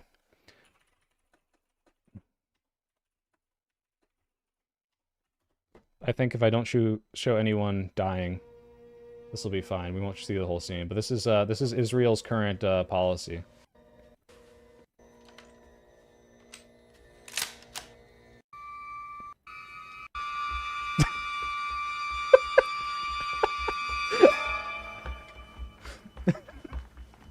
This is Israel's current official military policy. Oh, we missed that time. All right, so I gotta cut that off before he actually hurts anyone. This is called Killing of the Sacred Deer. Killing of the Sacred Deer. It's a very strange movie. I didn't understand this movie until I found out it's modern retelling of a myth. I didn't know that. I just was weirded out by it. Honestly, I wouldn't even recommend it, but that scene is funny. He said that some of those killed and injured in the attack were on the ground level, multiple floors below where the shell struck and hit with shrapnel. Israel forces have repeatedly targeted hospitals in Gaza. Oh my god! Spasm, you're right. They did have towels on their heads. Maybe that's for the best. Maybe that is what they should be doing. Hamas was operating from them, which the group denies. Attacks on... Okay, by the way, even if Hamas was in these hospitals, firing rockets at Israeli civilians, the worst possible understanding of this, you're still not allowed to just blow the hospital up. You have to give proper warning to the staff and the doctors and say, we are going to take out this enemy base of operations. You need to evacuate, and you have to set up a alternative like logistics plan for the people that need the medical treatment. Like this is in the I don't know, it's not the Geneva Convention, but it's like listing this as a war crime. Israel trying to hit a clip, bro. They're wall banging. Attacks on hospitals typically constitute war crimes. Oh, they're going to talk about it here. Two legal scholars told Reuters, there's a narrow exception when a hospital is used for activity harmful to the enemy, said Tom Dannenbaum. Of course, when it's German, I can pronounce it. A professor at Stanford Law School. But even when this threshold is met, attackers must ensure that expected civilian harm isn't excessive compared to a military advantage, and they must first give warning to allow the other side to stop misusing the hospital and provide reasonable time to comply. So you have to even like, yeah, hey guys, it looks like you're using this hospital for some pretty shitty stuff. You have to leave or you have to stop. We're going to blow it up otherwise. None of this happened. Mohammed Sakher, head of the nursing at Nasser Hospital, said the IDF had the phone numbers for the hospital. So the communications apparently aren't being jammed. And regularly they regularly called the head of the hospital to ask about the number of patients and supplies. So they already had direct lines of communication with them. The hospital never received a warning of the attack. If they had warned us, we would have prevented this catastrophe, Sakher told Reuters over text message. Reuters also never received a warning of the attack, according to the Reuters spokesperson. The names of Masri, 49, and Daga, 33, and those of 3 other journalists killed in the August 25th attack add to a long list of journalists killed during the Israeli offense while doing their work and in circumstances that the IDF has rarely helped elucidate. Reuters still has received no explanation for why, in October 2023, an Israeli tank fired 2 shells at a group of clearly identified journalists in Lebanon who had been filming cross-border shelling. The strikes killed Reuters journalist Isam Abdallah and wounded 6 other journalists. Towel, 5 letters. Hamas, 5 letters. Coincidence? It's true that Towel did have a camera. But if we give them a heads up, then Hamas will relocate to a different hospital. Okay. Sure. Then let them. Maybe kill them on the way there where they're not in the hospital, if that is really what's happening. But yeah, like, oh, well, they'll get away. We have to get them now. It's like, well, do you have to blow up the hospital to do it? Is that the only way you could possibly kill them? Well, it turns out there are rules for this. You can't just blow up the hospital. Tough shit. Yeah, human shields are shields for a reason. Obviously, you'd think they'd stop using the human shield line when they clearly don't respect the shield part, because they're still blowing them up. I didn't know the IDF was so scared of cameras like ICE. Yeah, true. Nearly 2 years after the attack, the case is still under examination. An IDF official told Reuters last week. Hostilities spread to the Israeli-Lebanon border shortly after the Hamas attack on October 7th, when Hezbollah began firing rockets into Israel. The list of unexplained IDF killings of journalists date back to before the Gaza war. Now, to be clear, guys, some of these things may be justified here or there when it's like, it's the fog of war. Not everything, like we don't have perfect information of every possible incident. We don't have like a perfect simulation, cameras and all this. Some of it might be, okay, like I remember, I think there's credible evidence that certain UNRWA workers were working with Hamas. Totally possible. Now, does that justify blowing up aid trucks? Absolutely not. But it's not just every single person who's working for an NGO was completely unjustified, like war crime thing. And that's why stuff like this is important, because when we have a credible news organization covering this with all the evidence and the receipts, here's the photos, here's what Israel knew, here's what they said first, here's how they walked it back.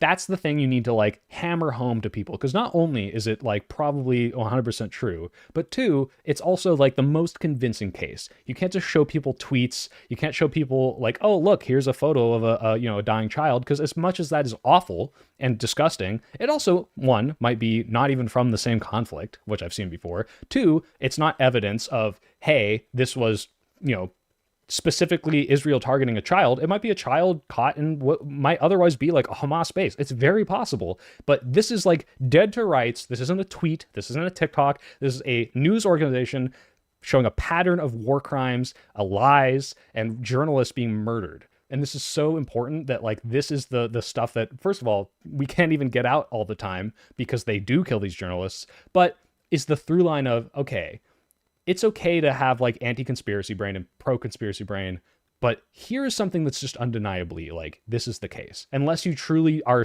you're so conspiracy brained that you think every single news organization is out for Israel.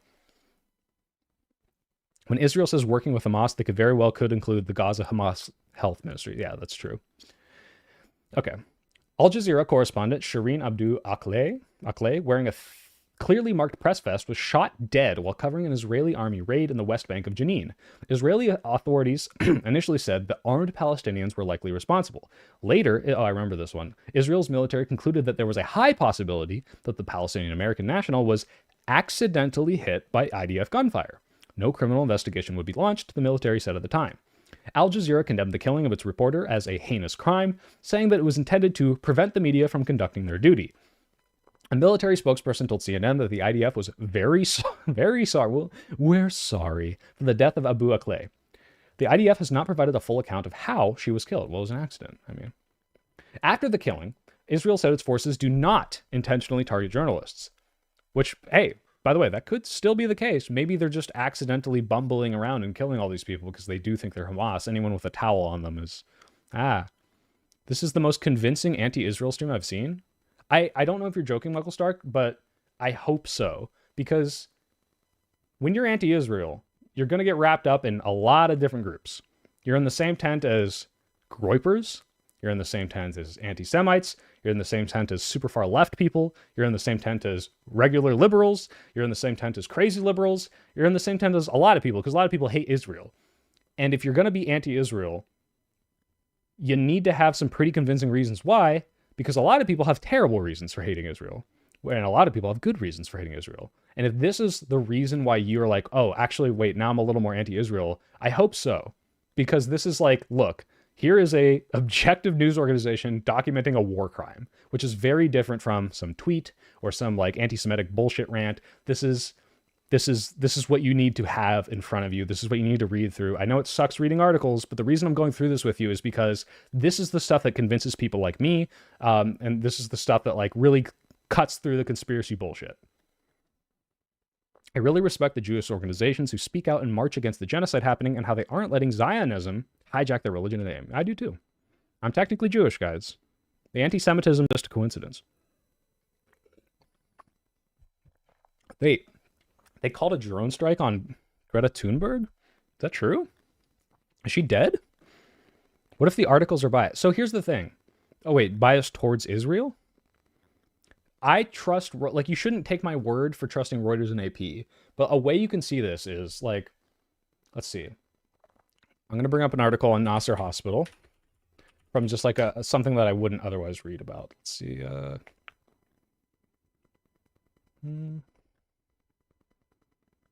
So like, okay, even this is probably a true article, but Al Jazeera I think is pretty biased. And even this headline, you can just compare this headline. Israel's justification for Gaza hospital attack false. Reuters broke pounds. This is 100% true. Israel falsely claimed, but even just reading this, you can kind of see that like Israel is lying in the title, the way that this is framed. Now, it's 100% correct, according to Reuters. This is what happened. But you can kind of see a little bit more of a bias. And if you read more Al Jazeera, you'll see it's definitely anti-Israel. Versus Reuters headline. Let me just make sure I don't lose my place. I'm down here. Visual evidence upends Israel's official story for deadly attack. So same thing, same facts. The difference being it's not Israel is falsely claiming this.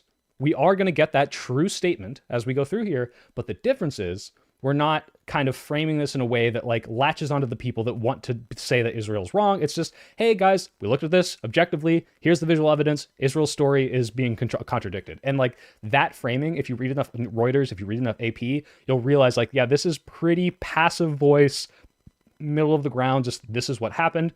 Now, the reality is biased against Israel because Israel lied, but it's very important that you're able to see through those like very clear biases there, so that when you share this with people, they're not like, oh, I immediately see they're trying to target Israel. Oh, it's like, no, like here's just a pretty objective account of what happened. Wirt, thank you for the 2 Canadians. A Jew hates Israel. He's anti-Semitic. Wait, yeah. So how do we teach people media literacy? You can't. You just have to read, and hope that there's a through line. Corned beef hash. Hi, Soy Pill. I'm new to your channel. I want you to know what are your thoughts on H3H3. I mean, it's just like all drama slop. I don't know much about him. I never thought he was like, I never watched his stuff. I've seen him say some stupid stuff. I've seen him say some funny stuff. I don't know. I don't have strong opinions about H3H3. Greta didn't actually get hit, but they did call in a drone strike on the flotilla. Oh, okay, great, cool. Because it's so dangerous. If only there was some sort of app that told me what biases a news outlet has. No, yeah, I'm not making this a ground news thing, but ground news does very quickly do that. Let me try to find another like very not middle of the ground one, just so you can compare. Here's the see, look how unbiased this is. AP and Reuters statement on the strikes. Not Israel lied. Like, you know, that's what you might see. It's just, look, we're going to tell you what happened, and you can obviously draw the conclusion here. Like, this contradicts the thing. Let's see, does it say?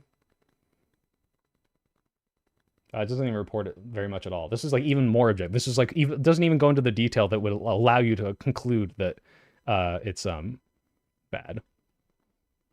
Let's see. Let's see if I can find a more biased one here on this other tab. Give me a sec, guys.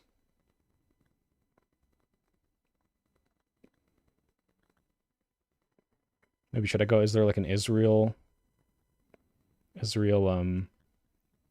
like news site that I might find?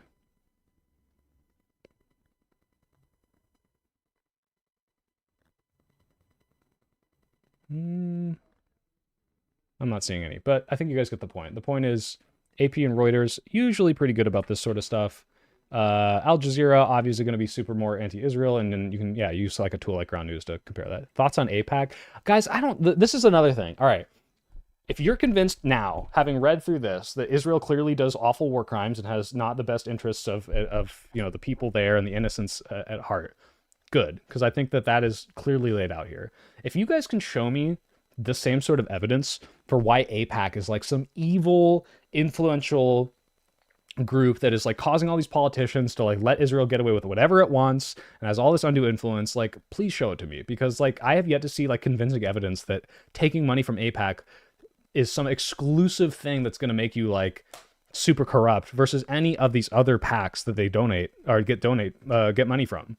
Like all these organizations try to do this shit. AIPAC is the American Israelis Political Action Committee. I mean, look at Ted Cruz. Here's the thing. The difference between AIPAC giving someone money and then that person changing all their opinions, saying Israel can do whatever the fuck it wants, and AIPAC saying, here's a bunch of people like Ted Cruz who believe in the Christian God and say that the Jews need to be in Israel when the fucking rapture happens for the rapture to come true. So I'll give him money because he'll support us. Those are very different. Obviously, the second one is the AIPAC saying this makes sense for pro-Israeli things. The other is, I'm paying people to be pro-Israel, and they will never stop being pro-Israel because I paid them. So I need to see like convincing evidence that these people are just like become total shills once they're paid.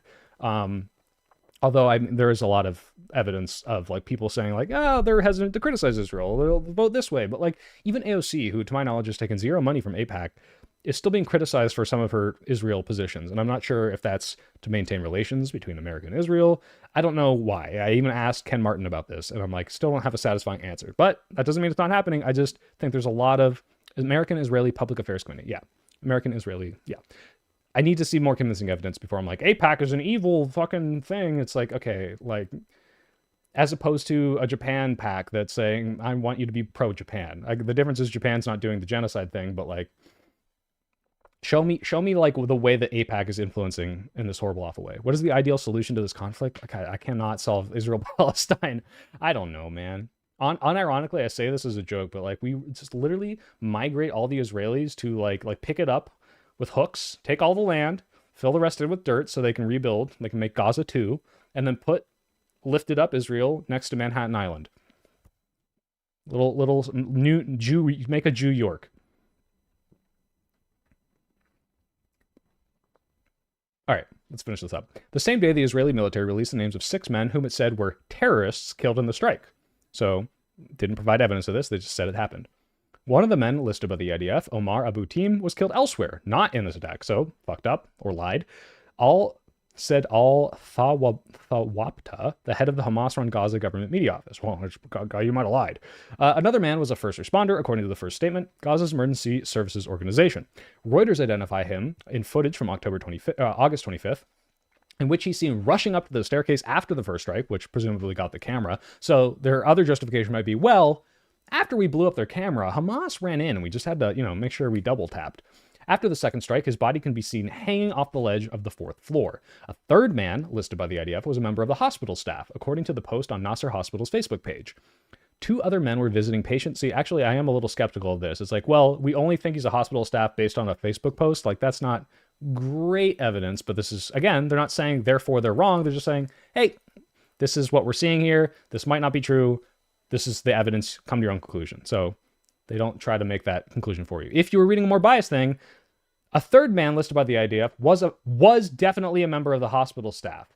And then they'd leave this part out. It's like, as per Reuters source. Or Reuters source contradicts this, right? They're just saying, hey, a third man, they listed them as a member of the hospital staff, was a member of the hospital staff that was listed as a terrorist by the IDF. So they're not telling you what the solution is. They're saying this might not be true based on this.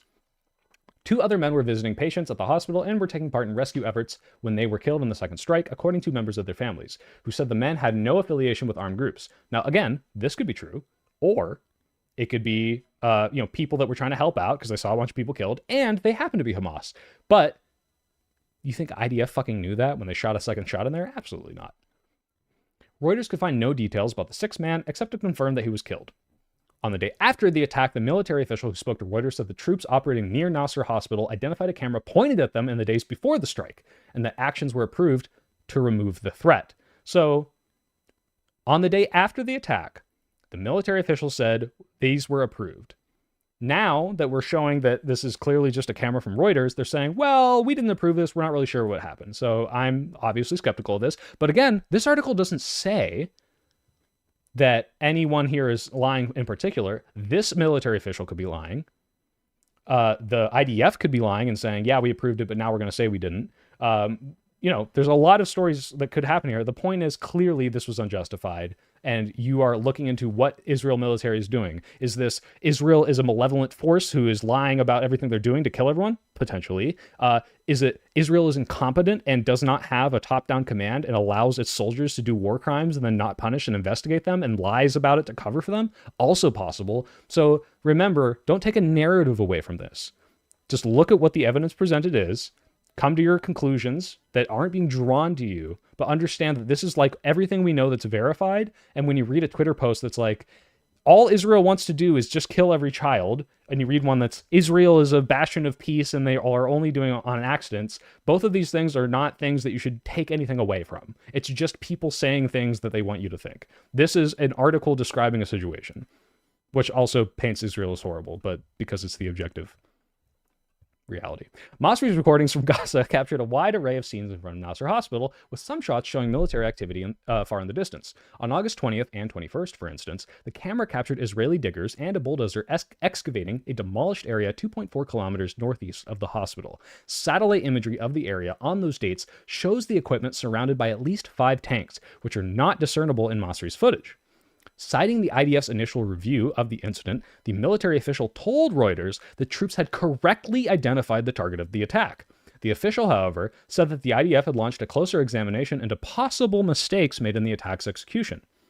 We're looking into this incident to understand what went wrong in the process of execution, acting against a real target that was threatening the forces. The camera, by the way. Among the failures Reuters found was a breach in the chain of command. Okay, so this is really important. Reuters is now confirming part of the story. Someone fucked up. Maybe, and this seems to be how it's portrayed, and as you're reading this is what you have to be thinking. Maybe it's Israel's, all they do is they're lying. Israel's the most evil. IDF is the most evil thing ever. They just want to kill civilians, and they lie about it. But also, it's very possible and very plausible that you've got people acting out of turn, people not listening to authority, a breakdown in the chain of command, and doing awful things. But this is not paint an entire narrative of how we're portraying this. It is, hey, this happened. This was an accident. Israel doesn't give a fuck. The chain of command, broke down, and they lied about it to make themselves not look good. But that doesn't excuse it. This is like, make sure you're objectively understanding what happened and not trying to run away with whatever narrative someone's trying to tell you to believe. IDF rules require the approval of a very senior officer before firing on a civilian target if troops are not under attack. Well, they were pointing the camera at their face, and as we saw, that's very scary. In the case of Nasser Hospital, the forces on the ground would have had to obtain authorization from the heads of the IDF's Southern Command, which has overall responsibility for the Gaza front. But the troops did not have approval from the commander, Major General Yaniv Assor, the military official said. Reached by phone, Assor told Reuters that he was not authorized to speak to the press. Authorization for the strike would have had to include a legal assessment to ensure that the characterization of the target complied with international law, which did not happen, a second Israeli military official said. Such assessments are binding on Israeli troops. An attack is not supposed to proceed without this permission. The official said that he was not aware that any such legal advisory was sought or given before the attack on Nasser. So this is now what the Israeli military is saying. So again, there's multiple ways that this could be interpreted. One, they totally were okay with this happening. They did approve it. They said, I don't give a fuck about civilians, blow them up, and then double tap to blow up even more civilians and aid workers because we hate Gazans. Possible. It could also be a breakdown of the chain of command. They didn't get the approval. They knew they wouldn't get the approval, so they just blew it up. Okay? So you look like Goob from Meet the Robinsons. I get it all the time. That's also possible, that they're just like, hey, like, we had people that weren't listening, they didn't follow the rules, and then we covered up by lying about it and saying, nope, this is definitely justified. There's a bunch of different ways to look at this. The problem is the same in most of these cases, because whether or not Israel is just indiscriminately killing civilians because they love it, because of mistakes, because of incompetence, because of covering up and they don't care, innocent people are dying. So it matters a little less what the thing you come away from it is, but understand that you could come away from this being some crazy, like, conspiracy brained, like, look how the IDF lies because they really just want to kill all of them. And that could be true, but that's not what this article is telling you. And that's what a lot of people want you to believe. But it could also be, hey, this is them fucking up and trying to cover it up, which is also, to me, much more believable, which doesn't make it okay, but makes it a lot more like, okay, I'm not some insane anti-Israeli just on principle person. I am assessing the fact that Israel is an incompetent, innocent civilian killing, war criming force. Both of these are plausible narratives. And you have to be able to like sort through that and not just like look at, oh, well, here's a picture of a thing that makes me upset and I'm going to come away with something from that. Reuters obtained photos of metal fragments found at Nasser Hospital taken by a doctor at the scene that day. The fragments are from tail fins of Israeli-made 120mm tank rounds, according to 5 munitions experts who reviewed the photos of the fragments. A similar tank shell was used in the 2023 military attack that kills the Reuters journalist in Lebanon. A tank round was a disproportionate munition selection for the Nasser strike, given that the IDF says it was targeting a camera and that it was located at or within a hospital, says Wes Bryant, a former senior targeting advisor and policy analyst at the Pentagon, where he was branch chief of civilian harm assessments. But even a weapon that is likely to result in fewer unintended injuries and deaths than a tank shell will still have a high casualty count when aimed at a crowded stairwell. So even if they had done something smaller, like a grenade or like a rocket launcher or something, like this still wouldn't have been justified. And again, if this camera was such a, they could have had a drone with a towel, another towel on a string, flew the drone up and just covered the front of the camera. Just knock it over or something. The IDF still has not explained why it struck the stairwell a second time, as journalists and first responders crowded on the landing. So assuming they have undeniable proof that this happened again, they'll say, oh, well, we didn't approve it, and they just did it again for some reason. But, it wasn't the IDF's fault. It was this one guy, and we don't know who was driving the tank at that time because we don't have records of who was there. Like, they're going to make excuses for this. Is Mr. Pill eating spicy food or having a mental breakdown? No, I'm just getting really sweaty. Reuters photographed Khalid after... Oh, Reuters photographer Khalid was outside the hospital preparing to start his workday when the first blast hit. He grabbed his camera and rushed towards the building, documenting the scene along the way. He climbed the stairs to get to Masri. When he found him, Masri was already dead, his body covered in dust, his clothes torn apart, and his equipment damaged. Khalid kept filming. I couldn't do anything to help him other than document what had happened, he said. Rescue workers arrived and began moving Masri, placing him in a white bag. At 10:17, as Khalid and the rescuers walked down the stairs with Masri's body, the Israeli military struck the stairwell a second time. Can I show this? Video captures at least 2 munitions. I probably can't show this. I don't know how this works. 2 munitions can be seen hitting the hospital at a fraction of a second apart in footage obtained by Reuters. Khalid filmed the strike, which left him injured. Khalid has hearing loss from the blast and will require more surgery to remove the shrapnel.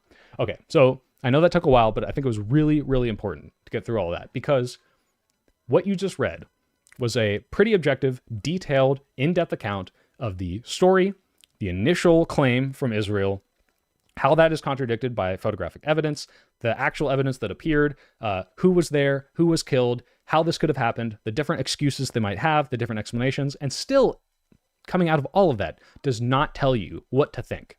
There's no thing at the end here, because, a more biased website might say, Israel is like, we'll answer for this, or like, we will still investigate this, and like Israel will answer for its crimes. Some very like passive aggressive or pointed statement. Like, you can hate Israel coming off of this, but only because you understand and disagree with its actions, and not fall for some like crazy Twitter propaganda bullshit. So anytime something happens, wait for evidence, read it from a trusted source. Yes, it's very hot where I am.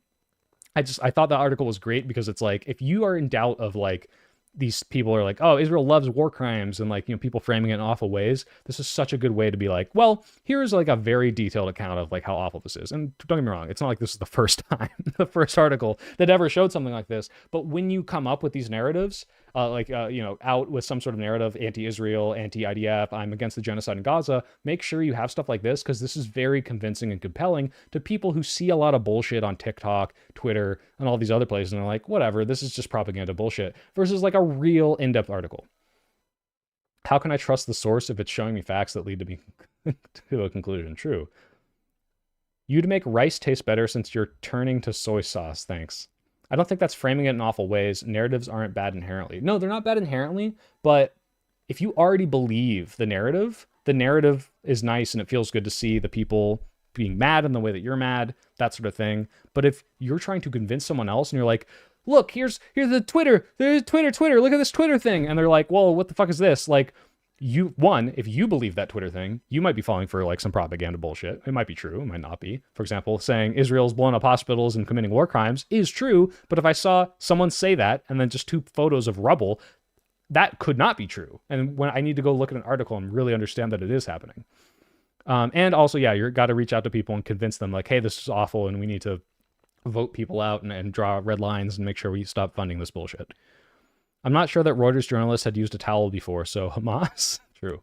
It's important to reach out to people who are ignorant but flinch at hints of bias. Yes, exactly. Like, this is how you're like reaching people who may or may not already agree with you. All right, guys. I'm going to flip to look at my big sweaty head screen and then answer a few more questions and head out. I hope you enjoyed this segment. This is me looking at the news, talking to you, interacting more, doing less fucking debate bullshit where I can barely talk to you. I hope that this was informative and helped you guys learn about some stuff that's happening and made you not so conspiracy brained. Any last minute questions from my beautiful little soipers? The double standard is crazy. A musician streamer, Hassan, said that any of this he would be called evil and anti-Semitism. I don't think Hassan would report on it this way, but you know, he's also a lot more biased than I am. Hey, Soy, how do you feel about the current reporting on Just Kidding, Where's the Horse video? Chef, God fucking damn it, Trash Dan, don't remind me of the horse video. My question is, if you do think it's a genocide, then what's the point of giving them the benefit of the doubt when you know they have in the past been guilty of war crimes? Because let's say it is a genocide, right? Let's go with this. Like, Israel is trying to exterminate or ethnically... Well, okay, to be clear, they are trying to ethnically cleanse. They want to kick everyone out and, you know, put their own government in or whatever. But genocide, the reason so many people were adverse to using it, the reason I was adverse to using it when this first started is because that has a lot of implications behind it. Like, we're trying to kill everyone, like we are ethnically cleansing, this is awful. And it seemed to me that there was a very understandable case of, hey, they just took a bunch of hostages and now they're going to go in and try to get those people back. Now, as this develops and more awful things happen, you're like, okay, this is no longer a narrative that makes sense at all. And so being able to show people stuff like this is an important way to get people who might be adverse to more extreme language when it might not make as much sense to apply, even if the writing's on the wall, to be clear. I'm not saying those people are wrong for calling it out early. But when I say give the benefit of the doubt, it could be very possible that Israel says, yeah, we want to kick them all out and, you know, have like complete martial law, bring them back in, do XYZ, like, you know, thing where we have total control over everything and we have run the government, blah, blah, blah, blah.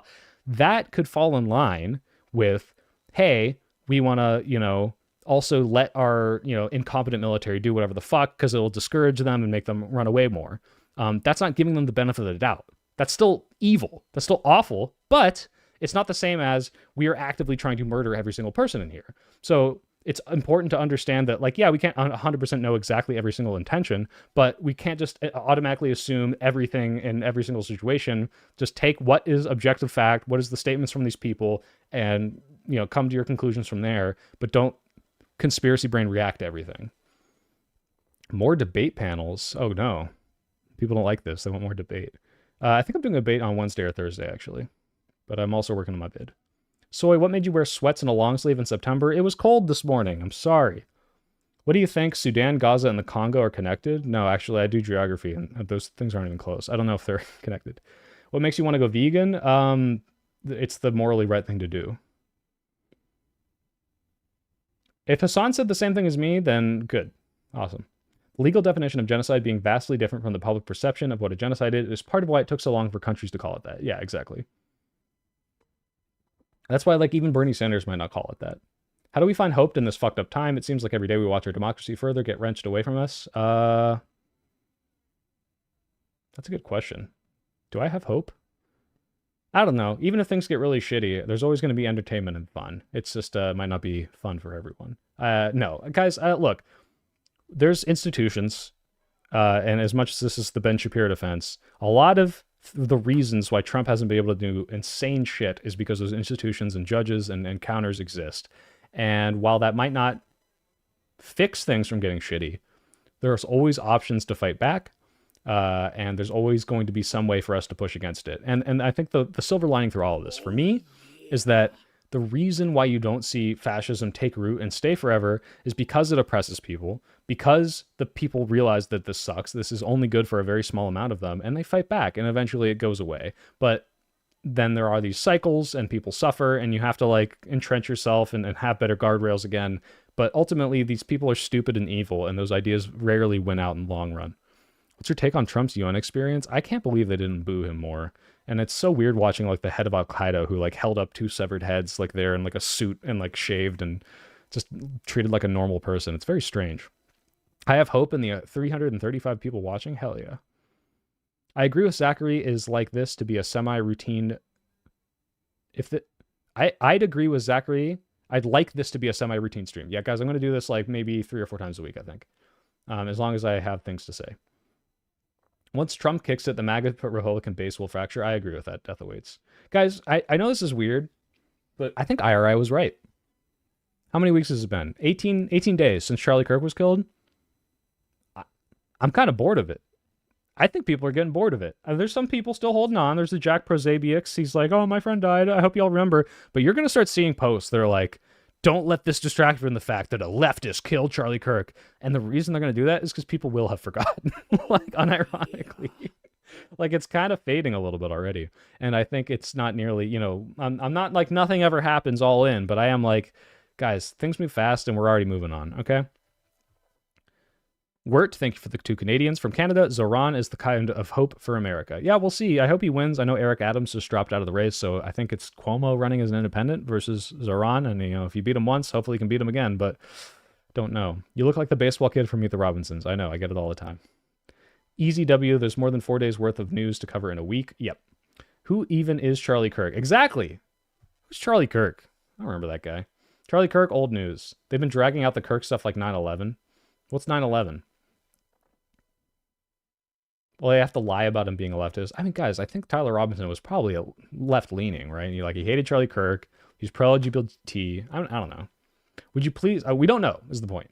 Would you please become a grifter and tell me how everything is wrong because of women? I can if you want me to. It's all women's faults. Kirk's wife is trying to weekend at Bernie's him and unused debating liberal kids. Oh, yeah. They're getting all the old, like... Charlie Kirk footage and being like, look at all the sealed... Like, it's like the Michael Jackson record you've never heard. I want your goofy hat. Yeah, I still cannot find a good supplier, but if anyone becomes a top tier patron, which by the way is not the reason you should do it, but if you do, I send you a signed hat, but it's not worth, it's like, I think it's like $100 a month. So like very dedicated, lovely fans who want to give me all that money. Cool. You shouldn't do it just for the hat. You should do it because you want to support me and I want to give you something, and it doesn't have to be the hat. It could be a signed something else. Not the Pickle Rick because he's too expensive, but you know, I'll find a way. I'll eventually get the supplier. You get it all the time. Yeah, I do. I get like DMs of me like as the goob from Meet the Robinsons with this hat like photoshopped on. Did I see the Kirk Starbucks drink? Yeah, that's so stupid. It's like, huh, I'm gonna get these liberal people to write Charlie Kirk's name on a drink. Liberals owned. Apolitical with normal ass takes. I seemed apolitical?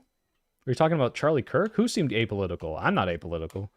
What do you think of Kimmel getting removed and then reinstated? I think it's a huge crackdown, and Brendan Carr wrote about this in Project 2025 about limiting our free speech, and we need to fight back against this, and it's great that I think Disney is more beholden to money than they are the federal government right now. Hey, Hilbert, did you see that Pete Hegseth decided not to rescind the medal? Oh my god, yes. Okay, so for those of you who don't know, there was the Battle of Wounded Knee, which is really the massacre of Wounded Knee. Let's see this. And a bunch of people had, medals awarded to them for their valor of, turns out they just killed a bunch of fucking civilians. So, Battle of Wounded Knee involved nearly 300 Lakota people killed by soldiers. More than 250 and up to 300 people were killed and 51 wounded. The event, which is part of the U.S. military called Pine Ridge Campaign, followed a botched attempt to disarm the Lakota people at a camp. I want to see how many of these people were civilians.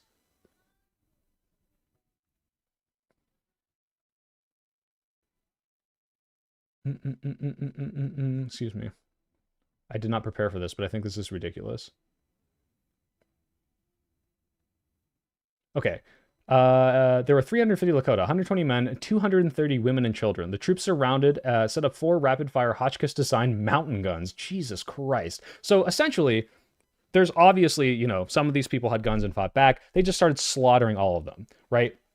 And they get like medals for their bravery in this. And, retroactively, we look back, and even at the time, this is seen as something bad by a lot of people.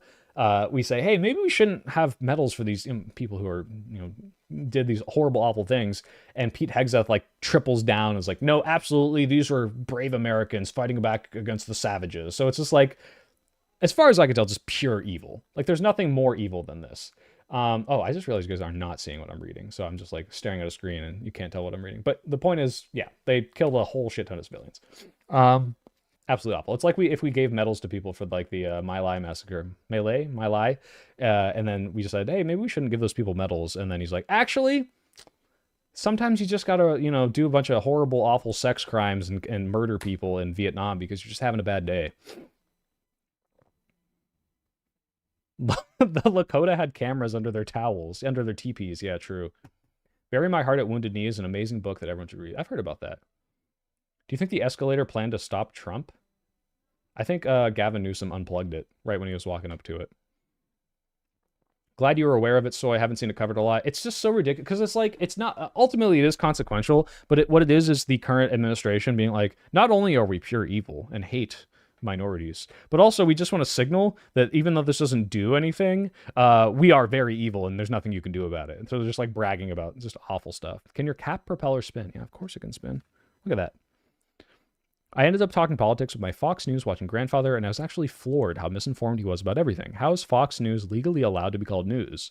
Nathaniel, wasn't there some lawsuit where they had to declare that they're purely entertainment and not technically a news station or something? Tragic irony is this was after the Lakota had their guns taken away from them by the government, and now the don't tread on me types are swinging behind the current admin. True. When you just described about the Wounded Knee stuff was kind of what happened in Custer's Last Stand. I heard about that too, yeah. Thoughts on the new South Park episode? Oh, the Israel one? That was pretty funny. I like that they're taking cracks at Polymarket and Kalshi, which are just awful, awful websites. This isn't vice signaling, but it's closer to evil signaling. Yeah, absolutely. Don't fly away. All right, guys, I'm going to wrap up here because I want to keep these short, about 2 hours. I really appreciate y'all being here. I hope this was a good, informative conversation about how you should try to engage with the news, not to fall for Twitter bait. Even if something is true and feels right, double check it, read it from a verified source. I'm going to try to do this like at least 2 to 3 times a week, maybe even more, depending on how many thoughts I have, because I like engaging with you guys. I don't like doing a debate where I can't read the chat as much, and then people in the debate yell at me for reading the chat. So I hope you guys enjoyed. Thank you very much for watching. Thank you very much for supporting me. I'm working on the video. I took a break from that, but I am editing it. I've recorded it and everything. I just need to cut up the interview footage, put it in, and I'm working on potentially having my friend, the Soy Sauce, who is my script editor and thumbnail maker, learn DaVinci Resolve and actually help me edit so that I can get maybe up to 2 videos a month, which would be worth paying her money for, like significant money, because right now I give her like a small amount, giving good money for, so that I can get more videos to you. I get more money from ads and sponsors and all that. We need a new emote that's a smug Trump face. Let me do that. Let me do that before we leave. I'm just trying to explain to everyone that I'm trying to streamline making videos so that I don't sacrifice my integrity. But let's see. Trump, smug, transparent, PNG. I'm going to make this one. I found out how easy it is to make stuff, and so now I've been making more. Oh, this is perfect. I wonder if this is illegal because it's using someone's likeness though. Let's see, open image, boop, boop, boop. You might have to refresh the stream. Oh, it's not ready yet. Give me a sec. Cool, file, save PNG, bam, bam, bam, bam. Hope that's 1-to-1 ratio. Memberships, emotes, add emoji, smug Trump, upload, bam, save and publish. Is it 1-to-1? Yeah, all right, you got it. Ask and you shall receive a smug Trump. Let me refresh, and that should be there. For members only. Oh, there it is. Yeah, sure you got it. Cool. All right. Peace and love, you beautiful bastard. Yeah, sobbing. Have a nice one, Soy. I'm sure some vegan content creators would collab with you if you want tips and shit. Guys, the unfortunate truth is I know how to be vegan. I know how easy it is. I know there's plenty of easy things to do. It's more cognitive dissonance. So you're welcome, Curse Kitty. Guys, have a wonderful weekend. I'm going to be working on this. I don't want to make promises. I hate doing this because sometimes I don't make them, but I am trying to get this out in the next 7 days or less, because the editing is actually the funnest part for me. It's the fastest part for me. It's the writing and the recording that takes a while. So I want to have this video out for you soon. That's the Democrat video, and I think the next one is going to be the Charlie Kirk one, but we'll see what happens. That one might come sooner than later, because if I have to do a make good for my first advertiser, the next video has to come out before the 20th of October. So I'll be like on my grind set, not doing anything social, and just like double downing on it. So thanks for tuning in. I'll try to do more of these streams because they are good breaks from editing. They're not going to replace real-time videos, but I like them. They are actually starting to earn me good revenue because I get good viewers. It's still not as much as a video, and I don't want to ever replace videos with streaming, but I like this. It keeps me up to date with reading. It makes me feel like I have an audience of more informed people that actually give a shit and don't just fucking react and only do memes. And I hope it's making the world a better place. And I'll say this one more time, guys. I read, and I think this was true, a comment from someone who said, I helped them quit smoking. And any stuff like that, where people are like, hey, you made me feel better about this. You helped me talk to my parents. You helped me, work out and feel better. That makes my day, knowing that I've spread some good in the world. So I love you guys. If I ever help you out, please let me know. And I hope that you guys are going to do well. Have a good rest of your Sunday. Enjoy your week. Type 1 in the deep state. And I'll see you guys tomorrow for Live and Learn, if you guys tune into that, which I'm going to suggest Josiah change up the thumbnails a little bit so people don't just see the same thumbnail every time and you guys actually click on it. You have made me consider quit smoking. Well, thank you, Spasm Fingers. Please quit. But yeah,